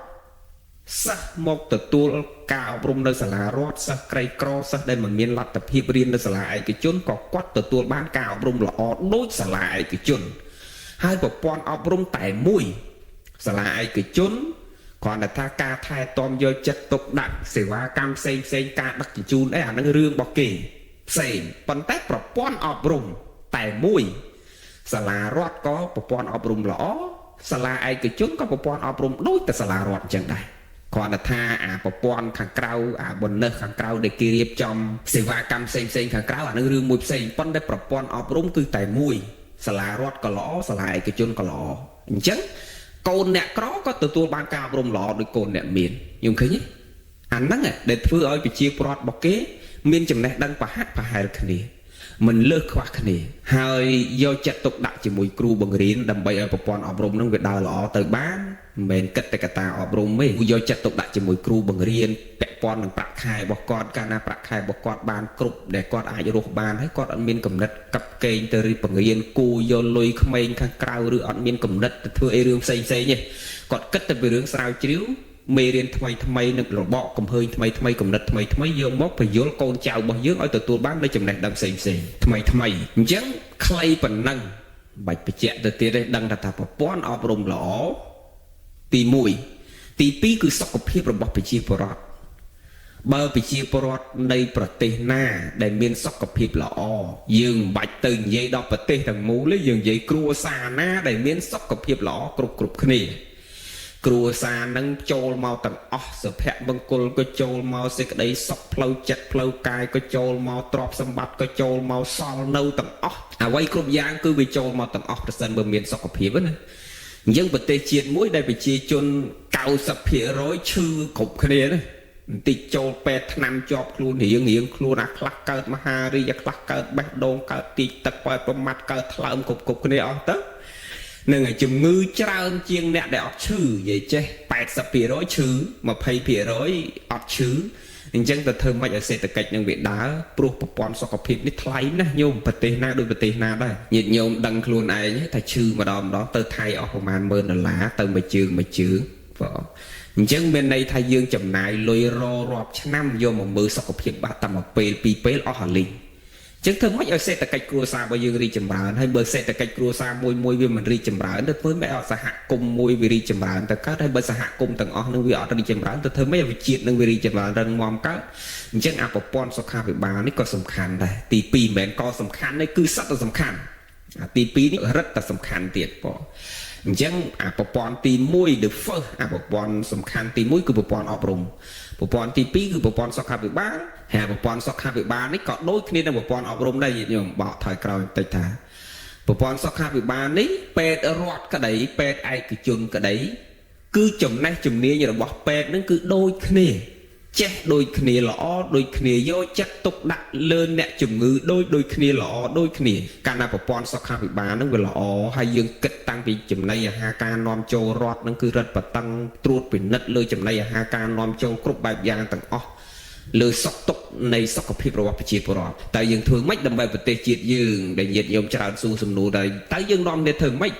ដើម្បីឲ្យប្រទេសជាតិយើងរីកចម្រើនគឺគេគិតទៅលើអាហ្នឹងមកប្រាប់ពីវិធីដែលយើងត្រូវធ្វើម៉េចដើម្បីប្រទេសជាតិយើងរីកចម្រើនអញ្ចឹងដែលអាចរីកចម្រើនគឺប្រទេសរីកចម្រើនជាទូទៅដែលគេដើរហើយគឺគេដើរលើអា5ហ្នឹងទី1ប្រព័ន្ធអប់រំទី2ប្រព័ន្ធសុខាភិបាលហើយទី3គឺ law ណាអាហ្នឹងសំខាន់ដែរញោមមកយុត្តិធម៌សង្គមមានន័យថាអ្នកមានអត់អាចនៅលើច្បាប់ទេអ្នកក្រក៏មិនអាចនៅលើច្បាប់ដែរគឺរស់ក្រោមដំបូលនៃច្បាប់ ហើយក្រមដំបូលនៃច្បាប់មានន័យថាវាគឺកើតឡើងដោយសមធម៌ដោយស្មារភាពហើយយើងគឺមានរបស់យើងនីតិបញ្ញត្តិប្រតិបត្តិតុលាការហ្នឹងគឺវាដាច់គ្នាក្នុងក្រមនីតិរដ្ឋាភិបាលនេះក្តីក្រមព្រំប្រទានក្តីច្បាប់កម្ពុជាឬរដ្ឋធម្មនុញ្ញក្តីគឺយើងចែងល្អណាស់ច្បាប់យើងគឺល្អមែនទែនមកអ្នកច្បាប់មកដឹងមកអ្នករៀនច្បាប់មកដឹងប៉ុន្តែសំខាន់គឺការអនុវត្តរបស់យើងវានៅមានកម្រិតណាចន្លោះបន្ហោងយើងត្រូវទទួលស្គាល់ថាការអនុវត្តរបស់យើងនៅមានកម្រិតចឹងមកមិនបញ្ជាក់វែងឆ្ងាយរឿងប្រព័ន្ធនឹងទេគ្រាន់បញ្ជាក់ថាបើកាលណាប្រព័ន្ធច្បាប់ល្អអ្នកក្រក៏ទទួលបានយុត្តិធម៌អ្នកមានក៏ទទួលបានយុត្តិធម៌ខុសគឺខុសត្រូវគឺត្រូវអានឹងក៏ធ្វើឲ្យសង្គមជាតិនឹងគឺមានស្ថិរភាពល្អការអភិវឌ្ឍលឿនដូចគ្នាហើយច្បាប់ដែលប្រទេសអភិវឌ្ឍគេបែងចែកច្បាប់យើងអត់តន់មានច្បាប់ខ្លះដូចគេទេឧទាហរណ៍ដូចច្បាប់ស៊ីវិលយើងមានច្បាប់ពីរធំគឺច្បាប់ស៊ីវិលនិងច្បាប់យោធាយើងមានច្បាប់ស៊ីវិលហើយនិងច្បាប់យោធាដល់តែច្បាប់ការងារដូចមេធាវីចៅក្រមផ្នែក business ផ្នែកការងារយើងអត់តន់មានទេប៉ុន្តែប្រទេសអភិវឌ្ឍគេមានចៅក្រមមេធាវីនៃច្បាប់ការងារនឹងផ្សេងគេអត់មកកាត់ក្តីជាមួយយើងសស៊ីវិលឬយោធាទេបើយើងរាល់ថ្ងៃអាអ្នក business មានទោសមានបញ្ហារឿងការរកស៊ីស្អីស្អីយកមកកាត់ក្តីជាមួយគ្នានឹងអាតឡាការស៊ីវិលដូចគ្នាអត់ចឹងទេអ្នក business មួយគេអត់មានពេលទៅឡើងតឡាការកន្លែងតឡាការស៊ីវិលចំណាយពេលវេលារាប់ខែរាប់ឆ្នាំអីចឹងហើយបានជាវិនិយោគិនល្អគេកម្រនឹងចូលមកដោយសារអីគេត្រូវការពារខ្លួនរបស់គេដោយមានមេធាវីជាអ្នកកាន់ការងាររបស់គេមានបញ្ហាអីមេធាវីគេតាក់ទងទៅតែរឿងច្បាប់ការងាររបស់គេទេគេអត់មានពាក់ព័ន្ធជាមួយច្បាប់ស៊ីវិលផ្សេងទៀតទេបើខុសផ្នែកស៊ីវិលអាហ្នឹងបានគេទៅកាត់ស៊ីវិលប៉ុន្តែរឿងផ្នែកការងារគេអត់ពាក់ព័ន្ធជាមួយនឹងតុលាការស៊ីវិលច្បោកច្បល់ផ្សេងទៀតទេអញ្ចឹងគេមានបែងចែកតុលាការខាង business ការងារផ្សេងតុលាការខាង civil ផ្សេងយោធាផ្សេងនិងវាផ្សេងគ្នាអញ្ចឹងឧទាហរណ៍ដូចពេទ្យអញ្ចឹងណាញោមដុកទ័រកាពះស្រុកដែលអភិវឌ្ឍហើយគឺមើលតែកាពះដុកទ័រកាពះអត់មានចេះមើលអីទៀតទេទោះបីចេះក៏គេអត់មើលដែរវាខុសវិជ្ជាជីវៈរបស់គេដុកទ័រកាពះគឺគេមើលតែកាពះអាចចេះស្អីផ្សេងក៏គេអត់មើលដែរគេមើលតែកាពះរបស់គេដុកទ័រថ្លើមគឺគេមើលតែថ្លើមរបស់គេឧបមាអញ្ចឹងឲ្យងាយយល់ចឹងច្បាប់ដូចគ្នាច្បាប់ការងារអ្នកឯងតុលាការចៅក្រមមេធាវីផ្នែកការងារគឺអ្នកឯងដាច់ដライតែផ្នែកការងាររបស់អ្នកឯង civil គឺអ្នកឯងមើលតែផ្នែកខាង civil របស់អ្នកឯងយោធាអ្នកឯងកាត់ក្តីនឹងគ្រប់គ្រងតែផ្នែកយោធារបស់អ្នកឯងគឺដាច់ដライពីគ្នាហ្នឹងហើយអត់ច្បោកច្បល់ដូចយើងទេយើងនៅមិនតន់ចែកដាច់ដライពីគ្នាយើងនៅមានភាពច្បោកច្បល់គ្រាន់ចង់បញ្ជាក់នៅខ្លីរួមមកវិញថាប្រព័ន្ធច្បាប់ល្អគឺមានន័យថាអ្នកក្រក៏ទទួលបានយុត្តិធម៌អ្នកកណ្ដាលក៏ទទួលបានយុត្តិធម៌អ្នកមានក៏ទទួលបានយុត្តិធម៌ខុសគឺខុសត្រូវគឺត្រូវស្មើភាពគ្នាក៏ធ្វើឲ្យសង្គមនឹងអភិវឌ្ឍលឿនខ្លីប៉ុណ្ណឹងកុំឲ្យវែងពេកទី4 security ប្រព័ន្ធសន្តិសុខសុវត្ថិភាពល្អក៏តាក់ទាញវិនិយោគិនល្អឲ្យគេចូលមករកស៊ីបានដែរទាំងអ្នកតូចអ្នកធំស្រុកក្រៅគេចូលចិត្តមករកស៊ីបើគេគ្រាន់តែចុះពីលើឡានដូចអាត្មាធ្លាប់និយាយតកែរោងចក្រមួយឧទាហរណ៍អញ្ចឹងចុះគេគ្រាន់តែចុះពីលើឡានកាន់កាបូបចេញពីទ្វារឡានគាត់តែបើកទ្វារឡានមកយើងឆក់យកទៅបាត់ហើយឆក់ទៅជួនកាលដេញប៉ូលីសនៅក្បែរហ្នឹងហើយដេញចាប់មិនបានទៀតព្រោះអីព្រោះអាអ្នកឆក់ឲ្យប៉ូលីសហ្នឹងជួនកាលតែមួយឧទាហរណ៍អញ្ចឹងណាស្រុកដានអីនោះទេអញ្ចឹងបញ្ជាក់ញាតិញោមថាកាលណាសុខសុវត្ថិភាពមិនមានឆក់មិនមានប្លន់មិនមានអីច្រើនប៉ុន្តែរឿងឆក់រឿងប្លន់នេះប្រទេសណាក៏វាមានដែរប៉ុន្តែវាតិចវាមិនមានករណីបែបហ្នឹងវាច្រើនណាឧទាហរណ៍ថាមិនលៀនករណីវាមានមួយអានឹងជារឿងធម្មតាទេ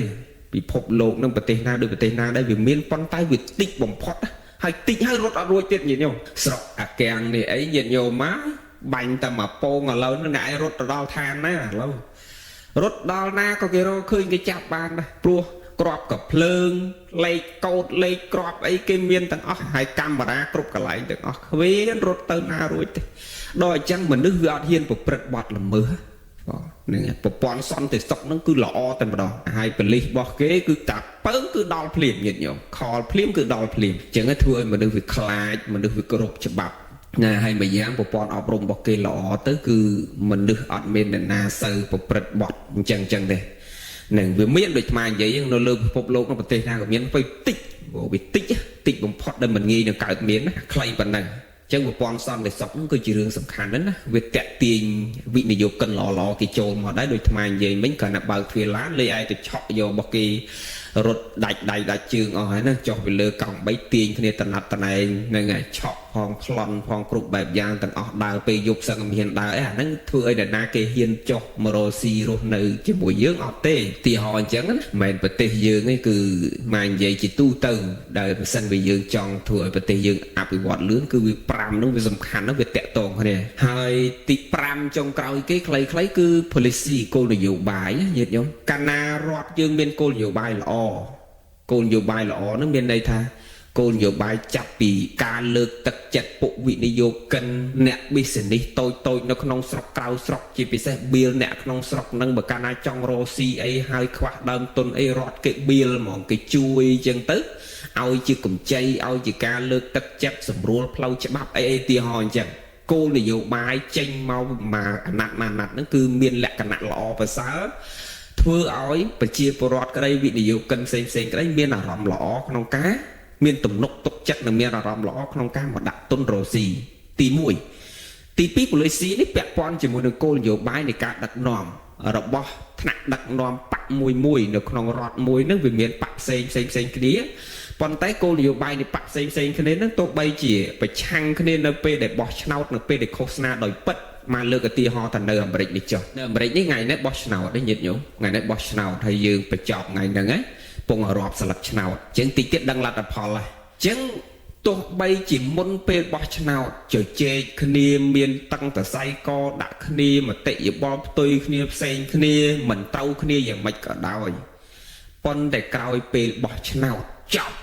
ញាតិញោមក្រោយពេលបោះឆ្នោតចប់គឺគោលនយោបាយនៃការដឹកនាំរដ្ឋរបស់គេគឺស្របគ្នាគេស្ដាប់មតិគ្នាគេដើរជាមួយគ្នាគេដឹកនាំរដ្ឋជាមួយគ្នាគេធ្វើការជាមួយគ្នាដដែលអាហ្នឹងគេហៅថាគោលនយោបាយល្អមានន័យថាគេប្រកែកគ្នាតែពេលឃោសនាទេតែពេលបោះឆ្នោតទេតែចប់ពេលបោះឆ្នោតគឺគេត្រូវរៅគ្នាគេដើរក្នុងគោលនយោបាយតែមួយសម្រាប់ជាតិរបស់គេហើយញោមនៅអាមេរិកនេះយើងអត់យល់យើងថាប្រទេសរបស់គេអ្នកនយោបាយឆ្លោះគ្នាប្រកាប់ប្រចាក់គ្នាបាញ់បោះដាក់គ្នាមិនមែនទេញោមអ្នកឈរឈ្មោះបោះឆ្នោត 2-3 នាក់ហ្នឹងចង់អ្នកណាជាប់ទៅពីព្រោះប្រទេសរបស់គេមិនមែនដឹកនាំដោយមនុស្សម្នាក់2នាក់ហ្នឹងទេ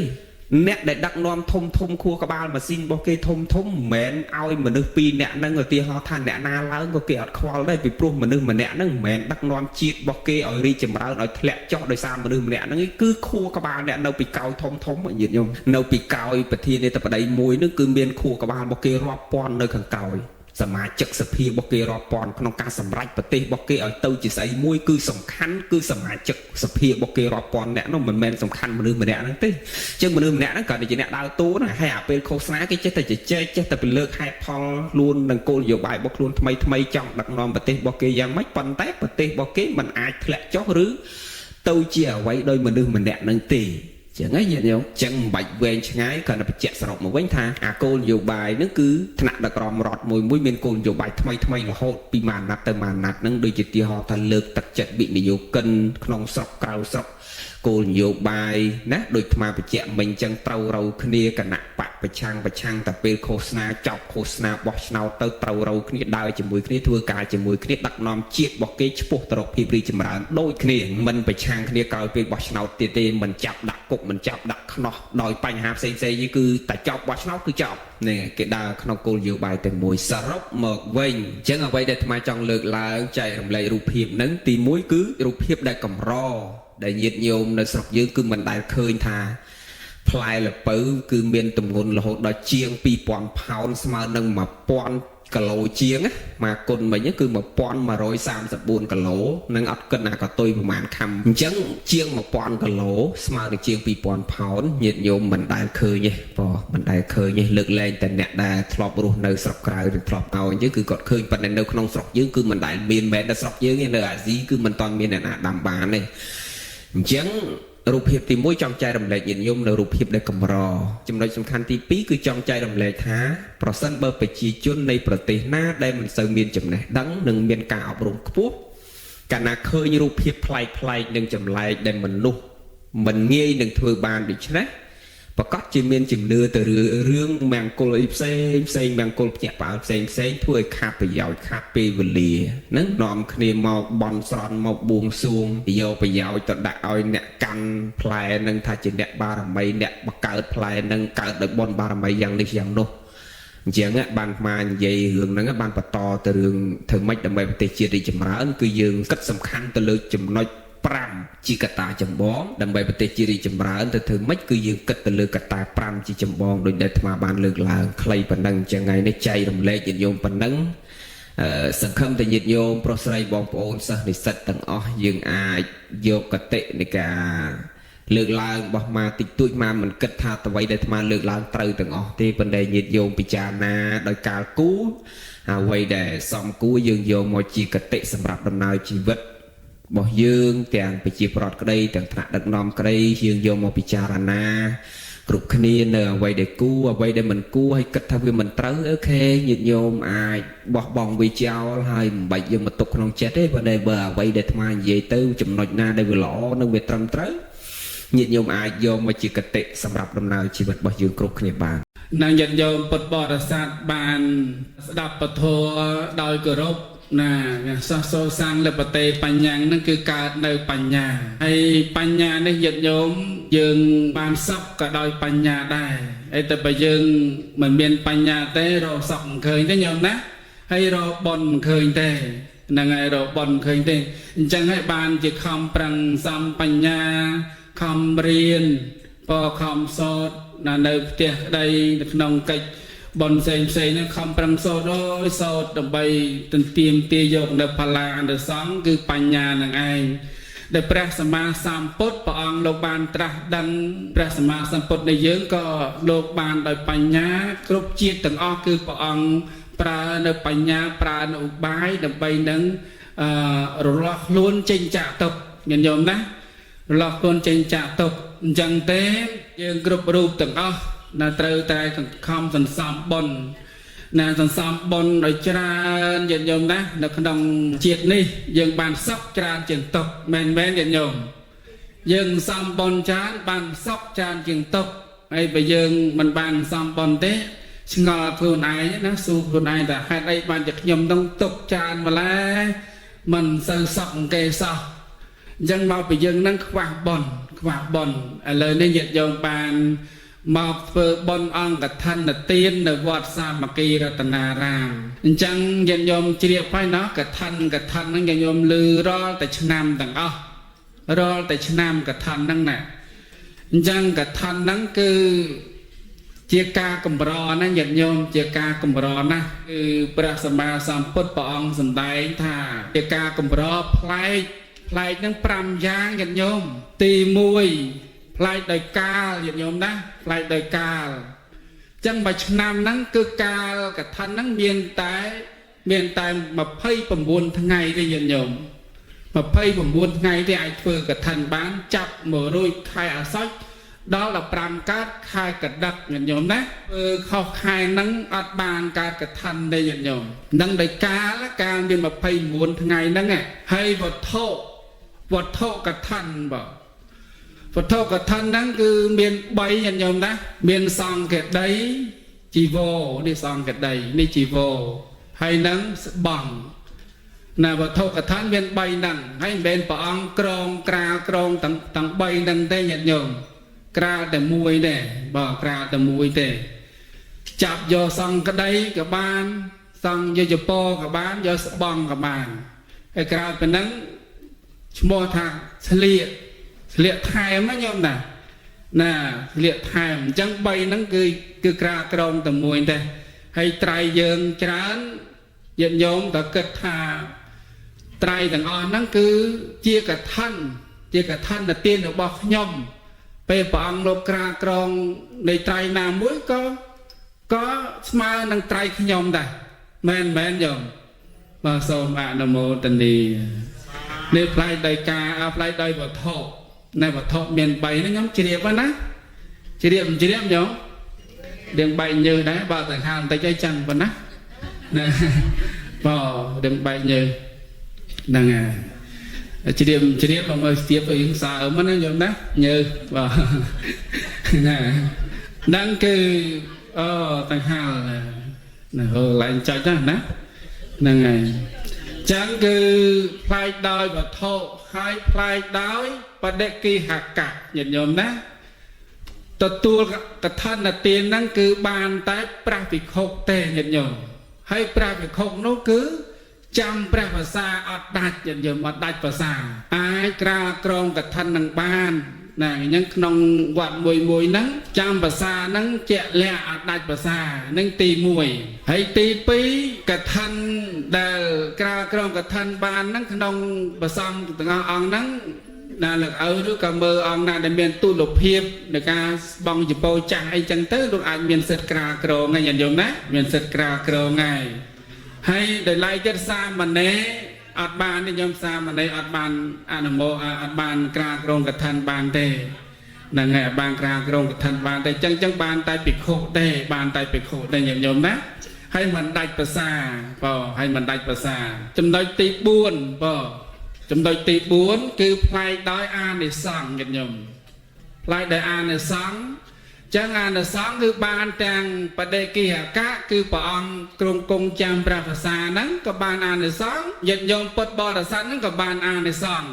เนี่ยใครจังยมด่ายมเปิดบอลแต่เตยเตี้ยคือบานอ่านในสองยันยมบานบอลนั่นน่ะแบบภาษาโลกบานในการปัดบัดอัดบานอ่านในสองหรือก็อ่านในกลัวดอลภาษาหนึ่งโลกบานทูหรือก็วินในแต่ตั้งดังนั่นคือเอาอิสราเอลเชียงบนบานได้แต่กระทันแต่เตียนนี้วินัยได้ปัญญาพระสัมมาสัมพุทธปัญญามาคือเป็นการในเลิกเล็กได้บานอ่านโบตันนี้กระทันให้จังไงโยมนะน่ะติเตียนพระองค์ครูโลกสุนทรอย่างปีถ้าตาวินัยได้พระองค์เลิกเล็กอ้อยเปรียบเทียบกับเขาซ้ำได้จำภาษานั่งไงน่ะได้ทูสราสรูลอ่านตัวดาวประสังกงในนั่งเมียนจัดดิเรียจังบูบรรทอศาสนาต่อตะเตียดในกระทันนั่นคือปองปัญญาตกนำไปในการเอาประสังเนี่ยบูนั่งเมียนกำลังจัดในการบูไอ้บานอยู่ห่างไปปอจังไอ้เชียร์หลงวันเนี่ยยอมเชียร์หลงวันดาวประสังแต่โลกกงจำแปลภาษาจับมาภาษาโยมมาภาษาแม่นแต่ลูกเอาบูตังธรรมามตอนเกิดโยมลูกเอาบานเสือนป่ะ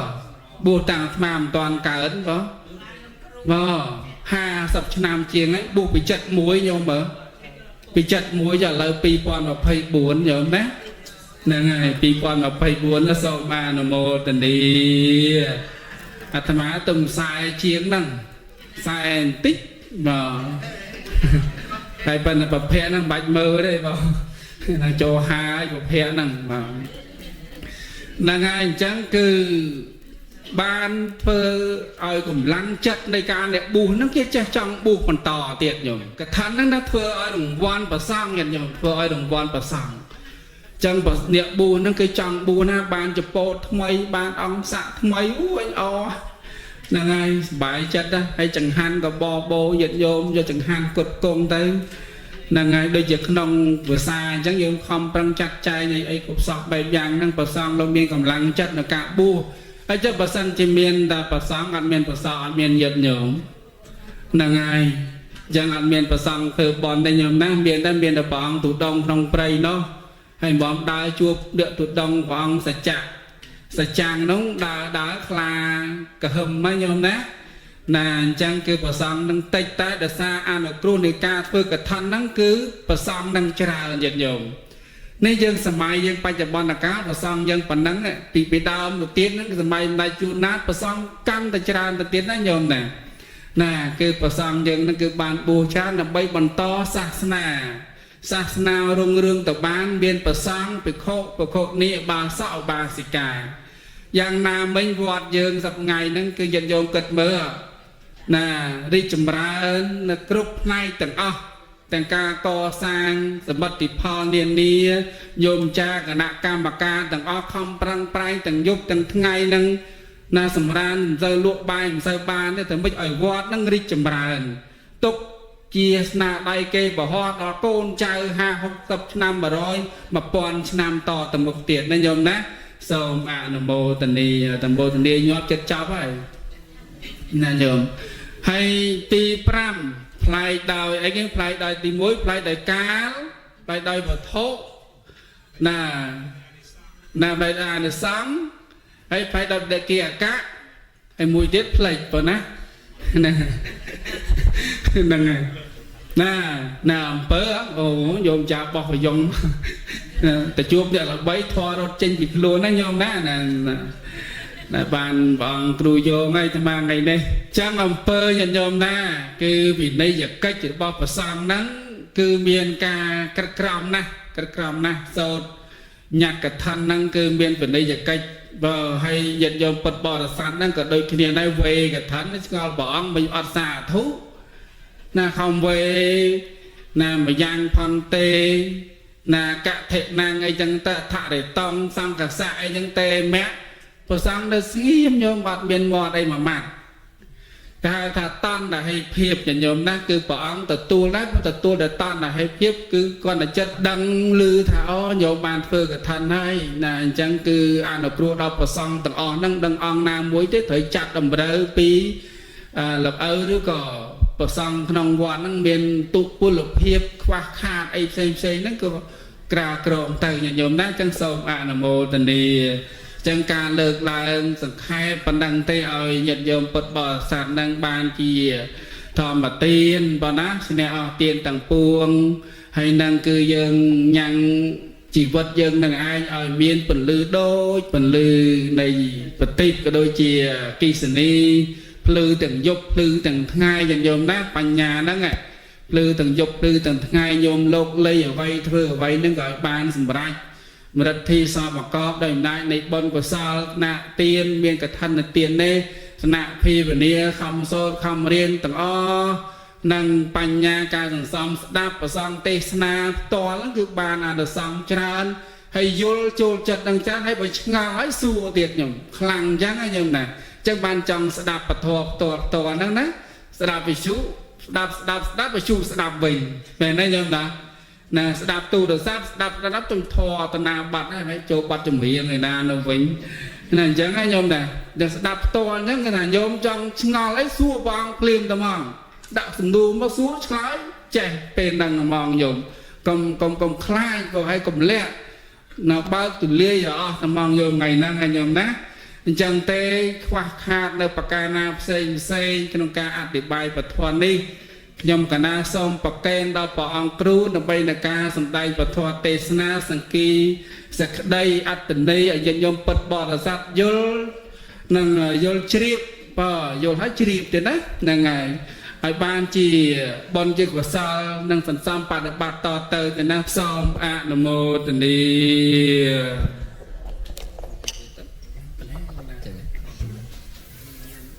នមថុរតនតយសទូលព្រះអង្គមខ្ញុំព្រះករណម្ចាស់សូម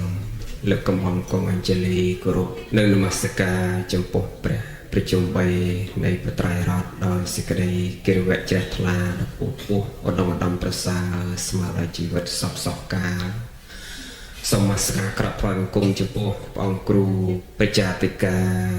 កណាគុណចាស់ប្រធេរៈព្រះនុធេរៈគ្រប់ព្រះអង្គដោយសេចក្តីគិរវៈជ្រះថ្លាដល់ពុទ្ធចម្រើនពរចំពោះលោកគ្រូចាគ្រប់គ្នា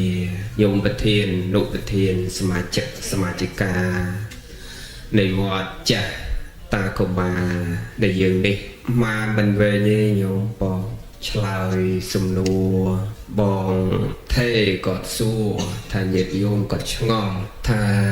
កថានឹងអាចទទួលបានអ្នកណាខ្លះហើយប្រគុណចាស់លោកបច្ចៈខ្លះហើយមិញញាតិញោមស្រាប់បានច្រើនហើយមកថាឲ្យព្រះអង្គទេតិចទៀតទៅឲ្យយូរតិចទៅនឹងលោកថាបានណាណកថានឹងទទួលបានអ្នកណាខ្លះញោមទទួលបានទេញោមបាននឹងហើយបងសូមបីតែ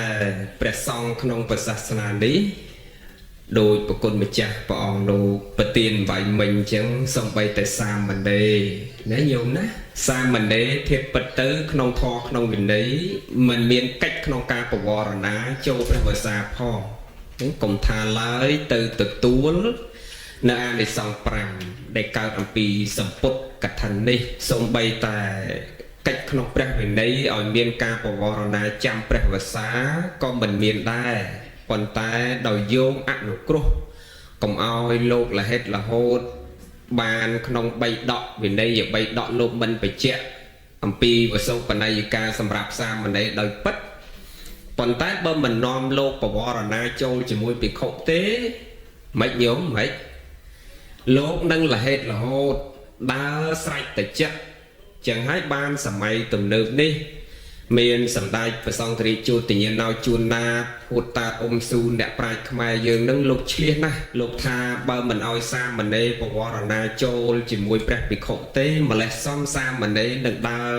ដាច់យុគហើយបរិស័ទមិនដឹងសម្គាល់របៀបណាថាភិក្ខុឬសាមណេរទេតែឃើញក្រងសម្ពុតកាស័យផោះ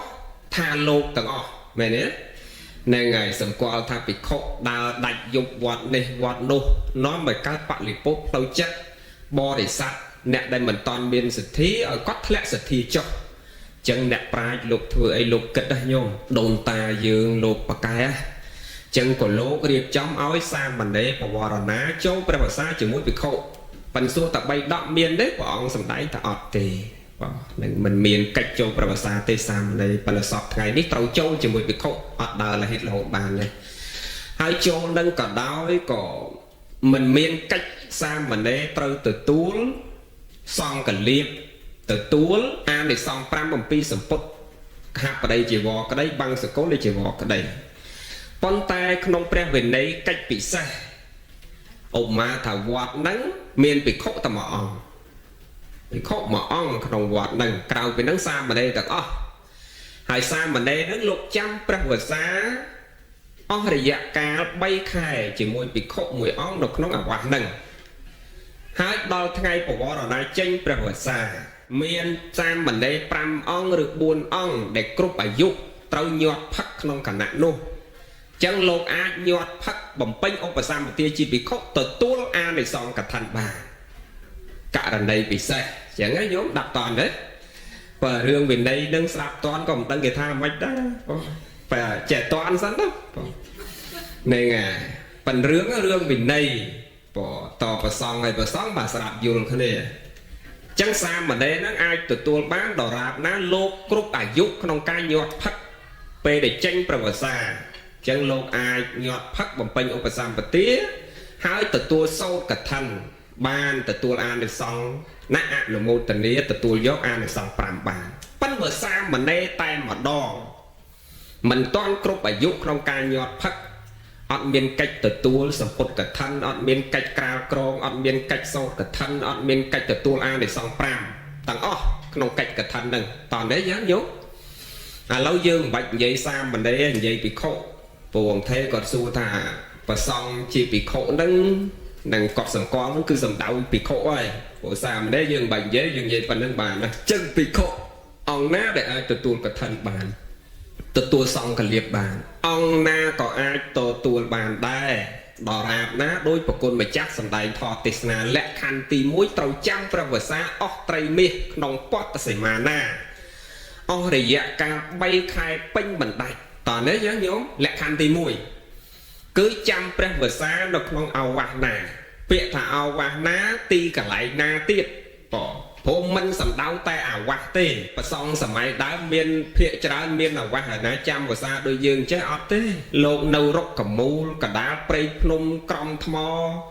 នឹងលោកព្រមព្រៀងគ្នា5អង្គ6អង្គដោយព្រះសរិបុត្រប្រមោគលានព្រះអគ្គសាវកផ្សេងតាចិត្តដល់ពេលចូលព្រះវស្សាលោកត្រៀមបាតត្រៀមសតន់ត្រៀមធម្មក្រកត្រៀមសង្កដីត្រៀមវត្រៀមបាតរៀងអង្គព្រមព្រៀងមកក្រុមហ្នឹងប៉ិនព្រះសរិបុត្រខុសពីគេតែលោកទៅចូលព្រៃចាំព្រះវស្សានៅកព្រៃណាគឺមានភិក្ខុសង្ឃដែលជាអ្នកបម្រើលោកនឹង499អង្គទៅជាមួយជានិច្ចដោយសារអីការពីលោកនៅជាមេបជាវនិងលោកជាមេគេហើយដឹកនាំគេស្ដាប់ធម៌ទេសនាដល់កូនបជាវទាំង500ហ្នឹងដល់ពេលដាច់ខ្យល់ពីបជាវហ្នឹង មកកើតជាមនុស្សបានស្ដាប់ធម៌បួសដើរតាមព្រះសិរីបុត្រនឹងគ្រប់គ្នាអញ្ចឹងព្រះសិរីបុត្រកាលនៅជាមេវិជាវនោះក៏មេគេដែរអញ្ចឹងនិស័យរបស់លោកឲ្យទៅណាគឺកូនចៅ500អង្គនឹងទៅប្រតិបត្តិគាល់បំរើអញ្ចឹងប៉ុន្តែអង្គដតីទៀត4អង្គ5អង្គណាលោកពេញចិត្តគង់ចាំព្រះវសានៅក្នុងទីកន្លែងណាលោកកំណត់ដែនកំណត់ព្រំសីមាកំណត់ព្រំកំណត់ដែននឹងបើនិយាយប្រាប់ញោមនឹងពេលវេលាវែងញោមស្រាប់មិនយល់ទៀតសត្វតែរឿងវិន័យទាំងអស់គ្រាន់តែបញ្ជាក់ថាមិនចាំបាច់តលមានវត្តបានលោកចាំភាសាបានទេដាក់តនេះចឹងញោមញោមនឹងកុំអាលនិយាយនេះញោមបន្តិចចប់បរយមកបញ្ជាក់លក្ខខណ្ឌថាមិនចាំបាច់តតែមានអារាមដូចយើងទេមិនចាំបាច់ដល់មានវត្តតាកម្មាចាស់តាកម្មាថ្មីវត្តកវត្តខលោកពេញចិត្តនៅក្រោមដើមឈើណាលោកកំណត់ដែនសីមាខ្លួនលោកកំណត់ព្រំខ្លួនលោកលោកពេញចិត្តនៅរូងថ្មណាភ្នំណាលោកកំណត់ខ្លួនលោកកំណត់ព្រំក្នុងជំនុំសង្ឃគ្នាលោក5 6អង្គហ្នឹងដល់ពេលចេញព្រះវស្សាញាតិញោមឆ្ងល់ទៀតហើយចឹងបើលោកនៅកណ្ដាលភ្នំនោះអាណាគេហែកឋិនទៅលោកគ្រូចឹងបានជាក្នុងព្រះវិន័យព្រះលោកបញ្ជាក់ថាសម្ពុតនឹងជាសម្ពុតអីណាជាសម្ពុតកោស័យភ័ស្ត្រដែលធ្លាក់ពីនៅនភាលីចឹងភាកច្រើនសម័យដើមមិនតែញាតិញោមទេអ្នកធ្វើកឋិនសម័យព្រះកុំនិយាយសម័យដើមបើសម័យដើមសម័យដូនតាយើងបើសម័យព្រះមិនមានធ្វើកឋិនតែយើងទេពពួកទេវៈអិនព្រំមកទាំងអស់គេជ្រះថ្លានឹងភិក្ខុសង្ឃសើសម្ពុតទឹកដែលធ្លាក់ចុះពីនៅភាលីមកកាន់មុខជំនុំសង្ឃតែម្ដងអញ្ចឹងហើយបានជាកឋិននឹងក្នុងព្រះវិន័យគេមិនប្រើពាក្យថាប្រគេនកឋិនគេប្រើពាក្យថាពូលកឋិនថ្វាយសង្ឃយើងគ្រាន់តែពូលចប់កិច្ចហើយសង្ឃក៏មិនចាំបាច់ទទួលដោយវាចាគឺទទួលដោយហត្ថយៈរបស់លោកប៉ុន្តែអាត្មាបញ្ជាក់កន្លែងហ្នឹងបន្តិចដែរណាក្នុងព្រះវិន័យលោកមិនទៅសេថាទទួលដោយវាចាប៉ុន្តែបើសម័យនេះលោកមិនព្រមទទួលដោយវាចាទេប្រសោះអត់កើតចិត្តជ្រះថ្លាកើតទេហើយក៏មិនដឹងថាលោកទទួលសពុតអញដែរអត់ដែរព្រោះយើងជាបឋមជនប្រសងក៏មិនដឹងចិត្តញោមក៏មិនដឹងចិត្តប្រសងឧទាហរណ៍ចូលឆ្នាំជុំបិណ្ឌមាសាទេសនាបញ្ជាក់ថាញាតិញោមបើចង្ហាន់ហ្នឹងវាពេញព្រោះនៅស្រុកខ្មែរយើងមិនមែនតរៀបឲ្យបានលើកយកមកប្រគេនលោកចេះទេអ្នកណាមកមុនដាក់មុននោះកោពេញពីមុខនឹងលូកអត់ដល់ទេមែនទេហើយយាយខ្លះដល់ពេលប្រគេនចង្ហាន់ខំប្រឹងចំតាក់ប្រគេនក៏អត់ដល់លោកបាក់ជើងកាប់មុខជាប់តម្លហ្នឹងចុះលោកវាឆ្ងាយបាទអាត្មាបញ្ជាក់កន្លែងហ្នឹងថាញោមការប្រគេនមានប្រមាណញោមការប្រគេនដូចមកឡោបញ្ជាក់ឲ្យវត្តយើងការប្រគេនមាន3ណាពុទ្ធព្រះអង្គសម្ដែងចង់ប្រគេនដោយវាចាក៏បានប្រគេនដោយកាយក៏បានប្រគេនដោយចិត្តក៏បាននេះអាកឋិនហ្នឹងគេប្រគេនដោយវាចាហើយលោកទទួលដោយចិត្តចឹងសម័យព្រះជួនកាលលោកយាយវិសាខាគ្រាន់តែរៀបចង្ហាន់ហើយពុទ្ធចេញពីកន្លែងសម្ដែងធម៌មកភិក្ខុសង្ឃចេញពីកន្លែងស្រាប់ធម៌មកដល់គង់ឆាំងតែម្ដងលោកយាយវិសាខាអត់បាច់លើកប្រគេនដោយកាយអត់ចាំបាច់ពោលដោយវាចាទេពុទ្ធលោកដឹងចិត្តថាលោកយាយប្រគេនដោយចិត្តហើយប៉ុន្តែថ្ងៃយើងបែរយកចង្ហាន់មកដាក់ប៉ុកឥឡូវបើអត់ប្រគេនដោយវាចាអត់ប្រគេនដោយកាយលោកអង្គុយចំហមាត់អត់ហ៊ានឆាំដែរណាពួកអត់ដឹងចិត្តថាញោមប្រគេនឬមិនប្រគេនកន្លែងហ្នឹងអ្វីដែលអាត្មាលើកឡើងចង់បញ្ជាក់ថាអនុមោទនាកឋិនដូចគ្នាបើមិនឲ្យភិក្ខុសង្ឃទទួលសាធុប្របីហើយញោមប៉ុណ្ណឹងទេញោមក៏អត់កើតចិត្តជ្រះថ្លាដែរមកដល់ព្រះសង្ឃអង្គុយថ្មឹងប្រមាត់ក៏មិនមាត់អីក៏មិនអីហ្នឹង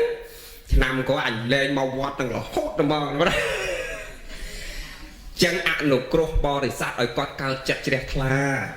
បើអាចារ្យពោលកឋិនឲ្យលោកក៏ទទួលដោយព្រមក្នុងជំនុំសង្ឃតសាធុប្របីឲ្យញោមប៉ុណ្ណឹងក៏វាមិនខុសអីដែរព្រោះការទទួលក៏អាចទទួលដោយហេតុ3ដូចគ្នាញោមចាំថាញោមអ្នកប្រគេនក៏ប្រគេនបានដោយហេតុ3លោកទទួលក៏ទទួលបានដោយហេតុ3ញោមចង់ប្រគេនដោយកាយក៏បានអាប្រគេនដោយកាយគឺលើកណាចង់ប្រគេនដោយវាចាឧទាហរណ៍សម្ពុតឬចង្ហាន់ឧទាហរណ៍ទៅចង្ហាន់ចុះបបិទ្ធលោកម្ចាស់ដោយចម្រើនអាត្មាយកពាក្យយាយវិសាខាគាត់អាសាពូលបបិទ្ធលោកម្ចាស់ដោយចម្រើនចង្ហាន់ខ្ញុំបកករណានាងខ្ញុំរៀបចំសំគួរតាមធម៌តាមវិន័យហើយសូមលោកម្ចាស់គ្រប់ព្រះអង្គមេត្តាទទួលតាមធម៌តាមវិន័យចុះពាក្យរបស់លោកយាយវិសាខាតែប៉ុណ្្នឹងទេ បណ្ដឹងឲ្យលោកទទួលព្រមនឹងជួនកាលពុទ្ធសាធុប្របីហើយបាសិកាឬក៏លោកមិនមាត់អីទាំងអស់លោកយាយសាខាក៏លោកដឹងចិត្តពុទ្ធថាទទួលហើយ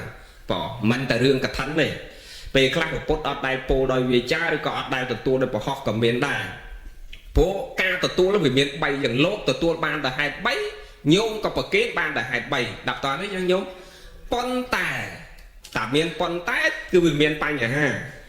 ប៉ុន្តែយើងសម័យនេះមិនមែនជាអរិយបុគ្គលទាំងអស់គ្នាទាំងញោមទាំងអាត្មានិងជាបុថុជនទាំងអស់គ្នា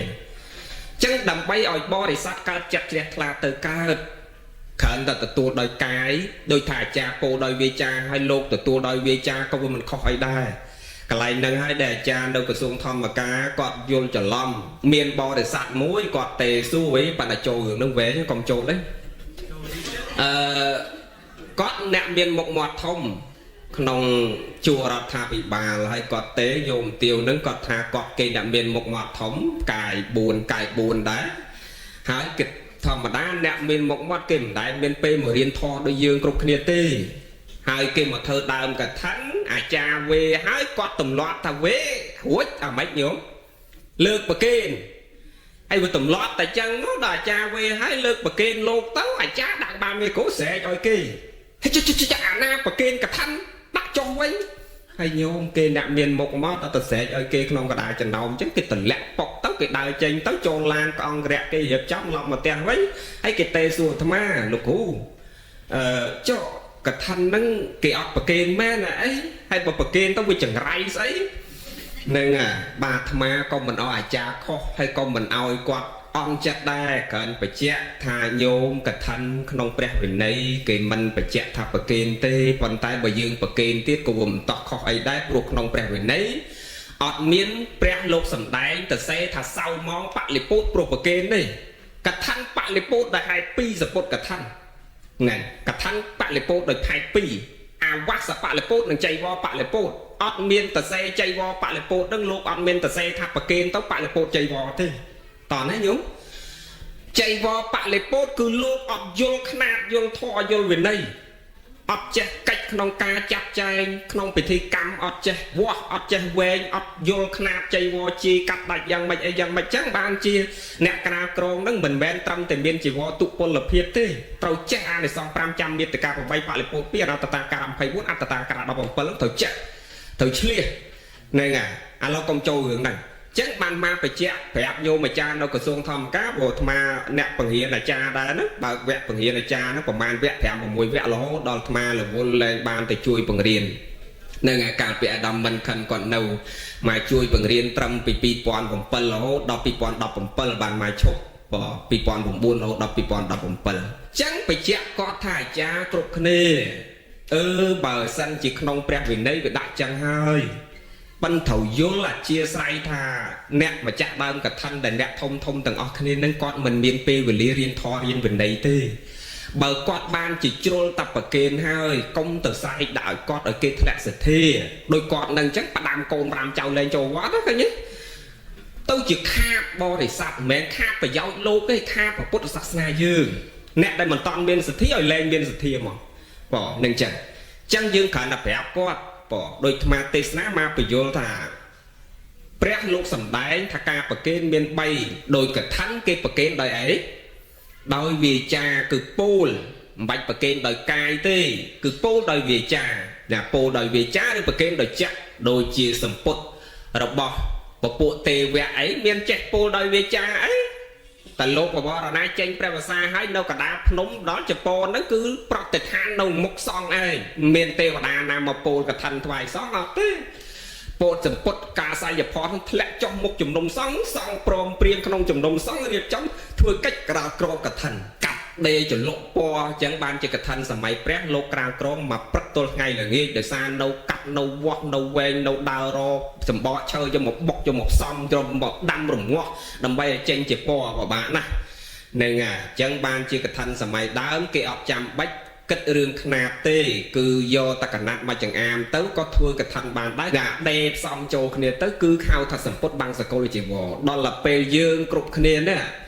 យើងមានស្រេចអញ្ចឹងយើងហៅថាកហបតីជីវរអញ្ចឹងវែងកុំឲ្យវែងសរុបមកវិញ ថាអង្គណាអាចទទួលបានអង្គណាក៏ទទួលបានដែរលក្ខខណ្ឌទី1ឲ្យតែចាំព្រះវស្សាអស់រយៈកាល3ខែមិនដាច់តោះនេះចឹងញោមអស់រយៈកាល3ខែមិនដាច់នឹងលក្ខខណ្ឌសំខាន់ទី1សំខាន់ណាស់ហើយភិក្ខុសង្ឃដាច់ខាតត្រូវចាំព្រះវស្សាញោមអត់អាចមិនចាំព្រះវស្សាទេតែកាលណាមិនចាំព្រះវស្សាគឺអត់រកទីកន្លែងចាំព្រះវស្សាចេះតែដើរទេចឹងបានជានៅវត្តធម្មចក្រារាមហៅវត្តចាស់សៀអថុលដែលអាត្មាគង់សពថ្ងៃនេះព្រះគ្រូចាតិកាក្តីប្រសងក្តីបើមានប្រសងដតីដែលលោកមកលើសពី7ថ្ងៃដាច់ព្រះវស្សាគឺអត់ឲ្យគង់ទេបងអត់ឲ្យគង់លើសពី7ថ្ងៃត្រូវវិលត្រូវអាវាសនៅដើមវិញលោកអាចមកបានពេលដែលប្រសពនិមន្តមានកិច្ចធរៈឬក៏ញោមប្រុសស្រីឈឺមកកុំឲ្យលើសពីមួយអាទិត្យឲ្យវិលត្រឡប់ទៅវិញហើយអង្គខ្លះមកសុំលើសពីមួយអាទិត្យអត់បានអញ្ចឹងទៅខឹងមិនសប្បាយចិត្តមិនមែនមិនឲ្យគង់ទេបើក្រោយព្រះវស្សាមុនមកប្រហែលខែក៏បានដែរហ្នឹងហើយទទួលទាំងអស់ប៉ុន្តែក្នុងព្រះវស្សាអត់ឲ្យលើសពីមួយអាទិត្យដោយសារអីយើងអ្នកបួសយើងដឹងច្បាស់ដឹងច្បាប់ដឹងទម្លាប់កាលណាមិនចាំព្រះវស្សាហើយមិនត្រឹមតែមិនអាចទទួលដោយបងថេគាត់សួរថាមិនត្រឹមតែមិនអាចទទួលសម្ពុតបានទេ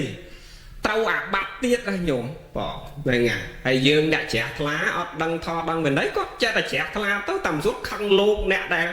ហាមមិនឲ្យលោកដើរនឹងទៅទៀតហ្នឹងធាតពិតតលសង្ឃហើយសង្ឃបានលោកដឹងថតដឹងវិន័យថាយ៉ាងម៉េចវាខុសយ៉ាងម៉េចវាត្រូវអញ្ចឹងលក្ខខណ្ឌទី1ឲ្យតែចាំព្រះវស្សាមិនដាច់អាចទទួលកថាបានទី2វត្តហ្នឹងបងគាត់សួរទី2មួយទៀតប៉ុន្តែកុំអាចចូលទី2បញ្ជាក់មួយទៀតថាវត្តហ្នឹងអត់បលិពោតក្នុងជំនុំសង្ឃគេហៅថាអាវាសបលិពោតបើសង្ឃក្នុងអាវាសហ្នឹងមុនចេញព្រះវស្សាឆ្លោះគ្នាពេញទៅវត្តជាគ្រាចទៅដូចជាគ្រាចដូចខ្មាស់ទៅបើកផេកមកឃើញវត្តណានៅស្រុកយើងហើយក៏ភ័យវែង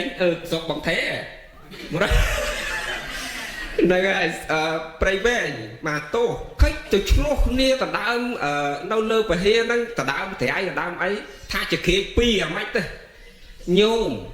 ក្នុងព្រះវិន័យតាប៉ុណ្្នឹងហើយញោមមិនបាច់ហែកថាចូលលេចង់យកលោកពីប្រអិនមកសូត្រទៀតក៏សូត្រអត់ឡើងដែរកថាហ្នឹងហៅថាអាវាសបលិពោតបងអាវាហ្នឹងកើតបលិពោតហ្នឹងសង្ឃមិនព្រមព្រៀងគ្នាកុំថាឡើយមុនចេញព្រះវស្សាសង្ឃឆ្លោះគ្នា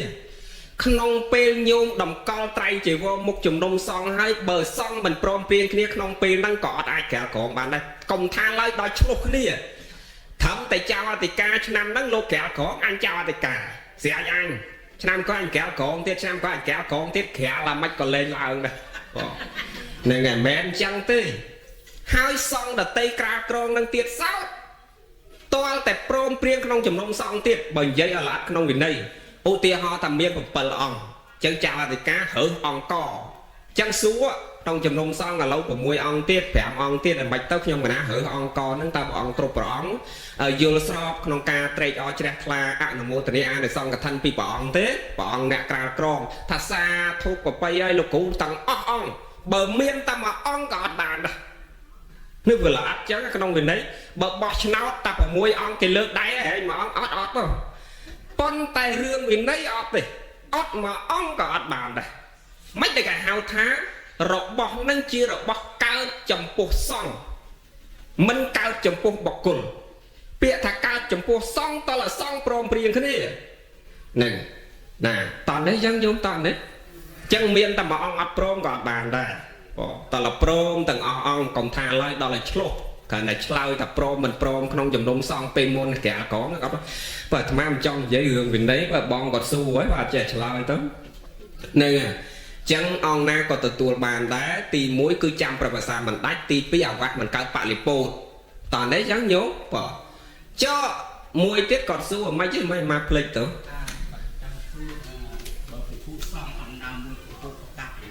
ហ្នឹងមិននឹកឃើញបានទេចាំនឹកឃើញគាត់សួរថាតើប្រសង់អាចបកោប្រកាសប្រាប់ញាតិមិត្តឯកថាហែសពុតត្រៃចូលវត្តខ្លួនឯងដែលគង់ចាំព្រះវស្សាបានអត់បានទេដាច់ខាតក្នុងព្រះវិន័យប៉ុន្តែលោកអាចប្រមូលសម្ពុតត្រៃចីវរញាតិញោមពុទ្ធបរិស័ទហ្នឹងទៅណាញោមទៅកាន់អាវាសផ្សេងដែលទុពលភាព ដែលមិនមានបរិស័ទក្នុងការយកសម្ពុតត្រៃជីវរទៅឬក៏សម្ពុតរបស់លោកនឹងច្រើនលោកអាចចែកសម្ពុតនឹងទៅកាន់អាវាសដតីបានតែមិនអាចបកោប្រកាសប្រាប់ញាតិមិត្តឲ្យអញ្ជើញចូលរួមក្នុងកម្មវិធីបុណ្យក្នុងអាវាសរបស់ខ្លួនបានទេប៉ុន្តែចេះករណីលើកលែងឧទាហរណ៍ថាយើងសំខាន់យើងយល់អធិស្ឋានឧទាហរណ៍ថាបើប្រសពគ្នាវាមិនដឹងថ្ងៃដឹងខែចាំបើគ្រាន់តែប្រាប់ថ្ងៃប្រាប់ខែឲ្យគ្នាដឹងផងវាចងាយអីអត់អីទេញោមហើយកថាបើគេសួរតែកថាខែណាញោមកថាវត្តនោះខែនេះថ្ងៃប៉ុណ្ណេះមិនអីទេមិនបលិពោតកុំតែទៅគៀងកញោមយល់ពាក្យគៀងកហ៎ញោមហើយកថាវត្តអាត្មាឆ្នាំហ្នឹងអត់មានដើមកថាទេញោមអើយញោមឯងមកមកត្រៃមកហ្នឹងអាហ្នឹងគេហៅថាគៀងករបរិស័ទប៉ិនបើគ្រាន់តែប្រាប់ថ្ងៃប្រាប់ខែញោមអញ្ជើញចូលរួមចោះកថានៅទៀនវត្តយើងនឹងកុំឲ្យញោមពិបាកសួរទាំងអស់គ្នាប្រព័ន្ធទំនើបវាមានហើយផុសប្រាប់កុំឲ្យញោមពិបាកទេសួរអាត្មាច្រើនឥឡូវថ្ងៃកថាប៉ុណ្ណេះខែប៉ុណ្ណេះអញ្ជើញមកចង់ចូលរួមក៏ចូលទៅតាមសទ្ធាជ្រះថ្លាហ្នឹងអត់អីទេកុំតែទៅគៀងកគេបើប្រាប់មកប្រាប់ថ្ងៃគេសួរមែនអីអត់អីទេកុំយើងកុំចេះចោតលោកញោមមែនតែនៅចឹងបានលោកសឹកអស់អត់មានលោកនៅវាចេះអត់បដោះលោកបងហ្នឹងហើយចេះតែក្តិចលោកអត់នាំនេះបដោះលោកឲ្យយូរអស់ហើយញោមព្រោះមិនងាយធានាមកទេបងបានមួយនេះមិនធម្មតាទេញោមហ្នឹងហើយគណៈកម្មការប្រធានអនុប្រធាននេះប្រឹងណាស់ដោយវត្តយើងនេះអីបងថេបងញោមប្រធានញោមអនុប្រធានគណៈកម្មការលោកប្រឹងណាស់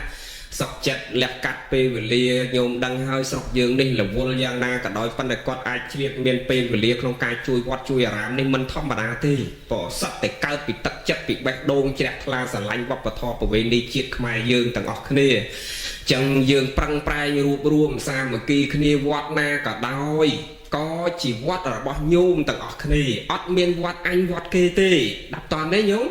វត្តណាក៏ដោយក៏វត្តយើងទាំងអស់គ្នាខ្មែរយើងទាំងអស់គ្នាស្រឡាញ់គ្នារួបរวมគ្នាសាមគ្គីគ្នាសហការគ្នាព្រមព្រៀងគ្នាកសាងបំពេញបុណ្យកន្លែងណាក៏សុទ្ធតែខ្មែរយកយើងញោមមើលយួនមើលចាំតែញោមមកតសើពុកហ្នឹងញោមដូចសមោចចឹងវាទៅនៅណាក៏ដោយវាដឹកវាជុំវាជួយវាជ្រុំចែងគ្នាវា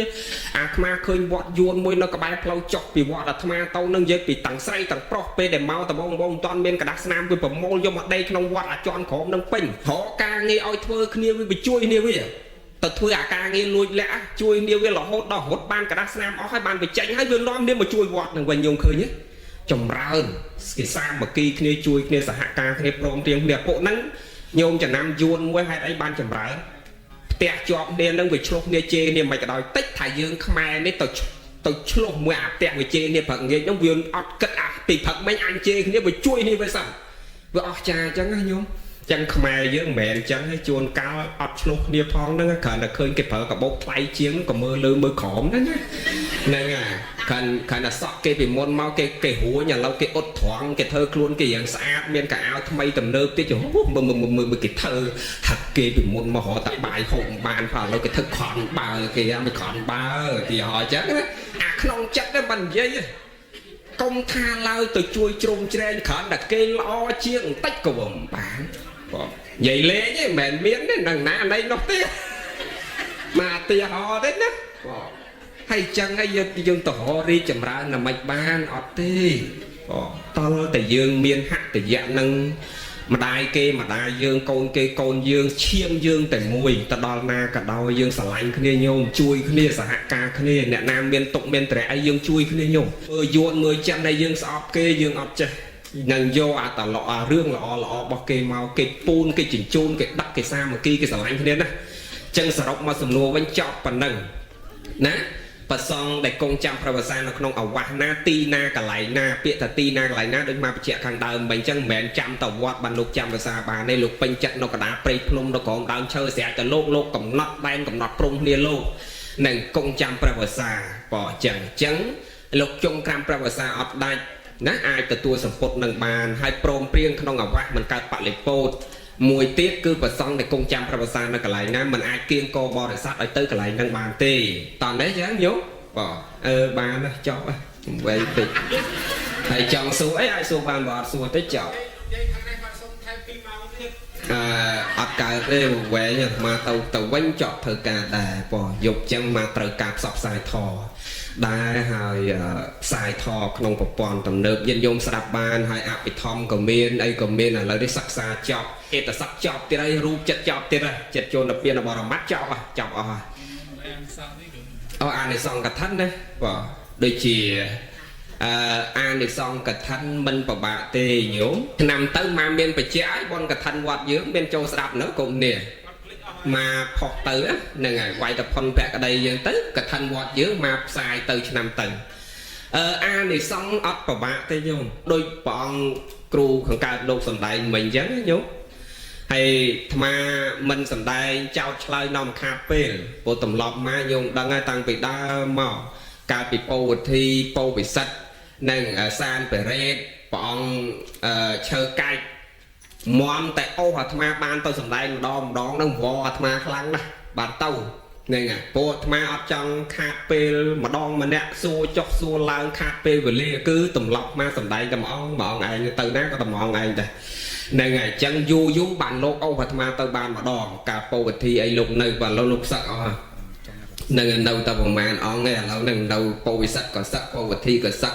នៅសានបរិទ្ធនៅព្រះអង្គឈើកាច់ហើយនឹងនៅអាត្មាប៉ុន្មានមិនសូវបានសម្ដែងជុំទេព្រោះកម្រណាស់យូរលោកមុនមកបានម្ដងមកអត់សូវជួយចិត្តសម្ដែងច្រើនអង្គតែមួយអង្គឯងនឹងស្រួលបើនៅព្រៃតែមួយអង្គអាចក្រាលក្រមកថាបានញោមប៉ិនមិនមែនតែមួយអង្គឯងនឹងធ្វើកិច្ចបានទេត្រូវខ្ចីព្រះសង្ឃពីអាវាសដតីដែលចាំភាសាមិនដាច់ហើយញោមចំណាំឡើងហ្នឹងដែរណាកន្លែងហ្នឹងត្រូវយល់ឡើងហ្នឹងតិចលក្ខខណ្ឌហ្នឹងសំខាន់ណាស់អាចារ្យសួរហ្នឹងទៅខ្ចីលោកមកប្រគ្រប់5អង្គប៉ិនលោកនឹងដើរអត់កាន់ភាសាហ្មងមិនដឹងភាសាđâuណាហើយចេះខ្ចីយកមកគ្រប់5អង្គនឹងញោមឯងសូត្រគាត់ទៀតលោកឪខំប្រឹងសូត្រងាប់ទៀតសូត្រអស់2សភៅទៅដល់ឡើងដែរហ្នឹងហើយរឿងវិន័យវាពិបាកបន្តិចញោមបើនិយាយរឿងវិន័យចឹងទី1ត្រូវខ្ចីភិក្ខុដតីមកប្រគ្រប់ឲ្យគ្រប់5អង្គ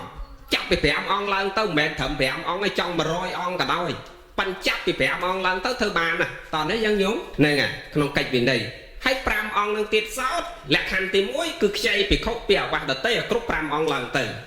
ហើយ5អង្គហ្នឹងក្នុង5អង្គហ្នឹងគឺបរិសុទ្ធក្នុងការចាំព្រះភាសាអស់ត្រីមាស3ខែក្នុងបទសមាណាមួយមិនដាច់តោះនេះយ៉ាងញោមមិនឲ្យតាលោកភិក្ខុអីចេះយកមកប្រមូលយកមកដាក់សូត្រអត់ទេ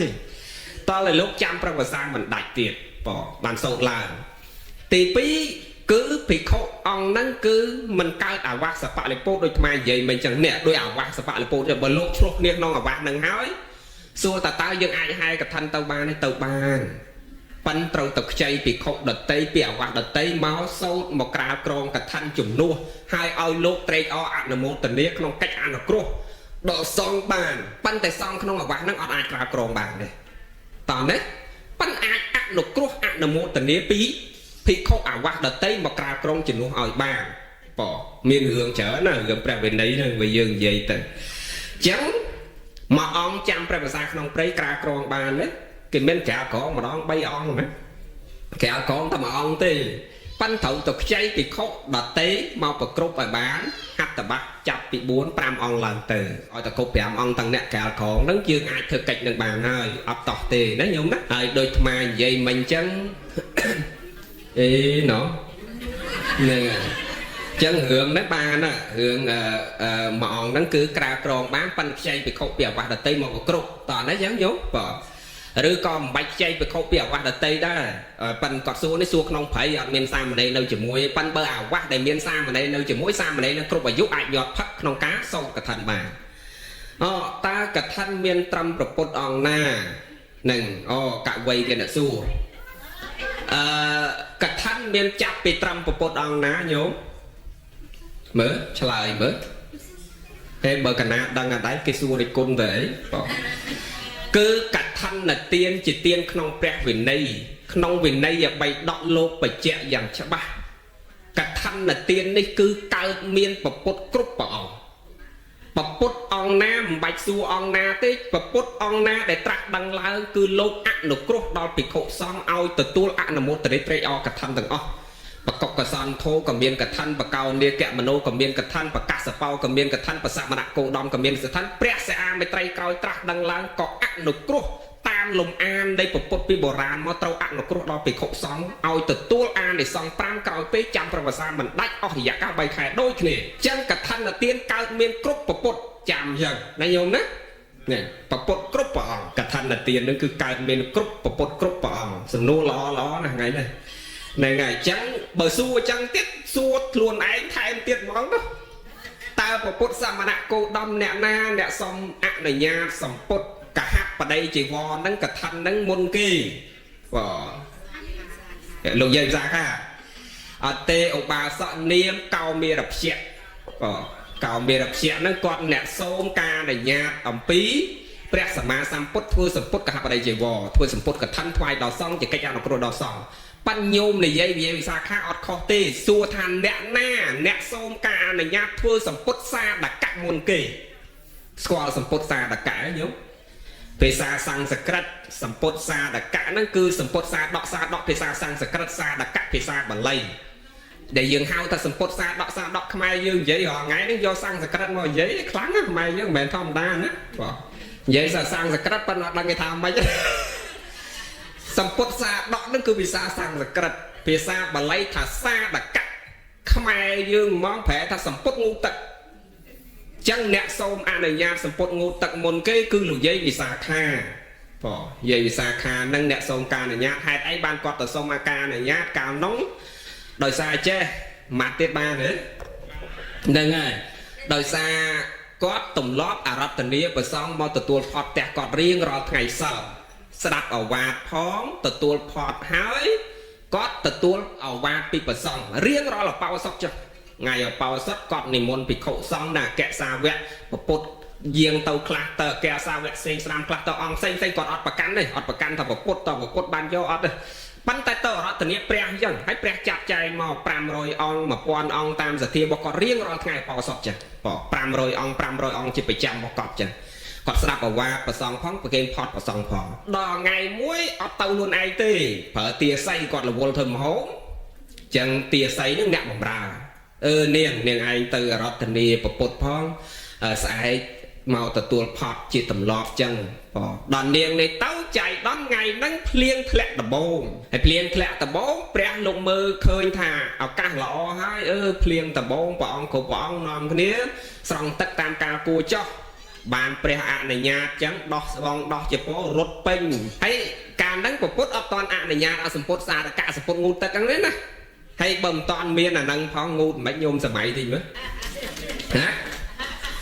นายไงงูด้วยเจลยังไงเนี่ยนาคลอตต้นเดียคือเจลดังไง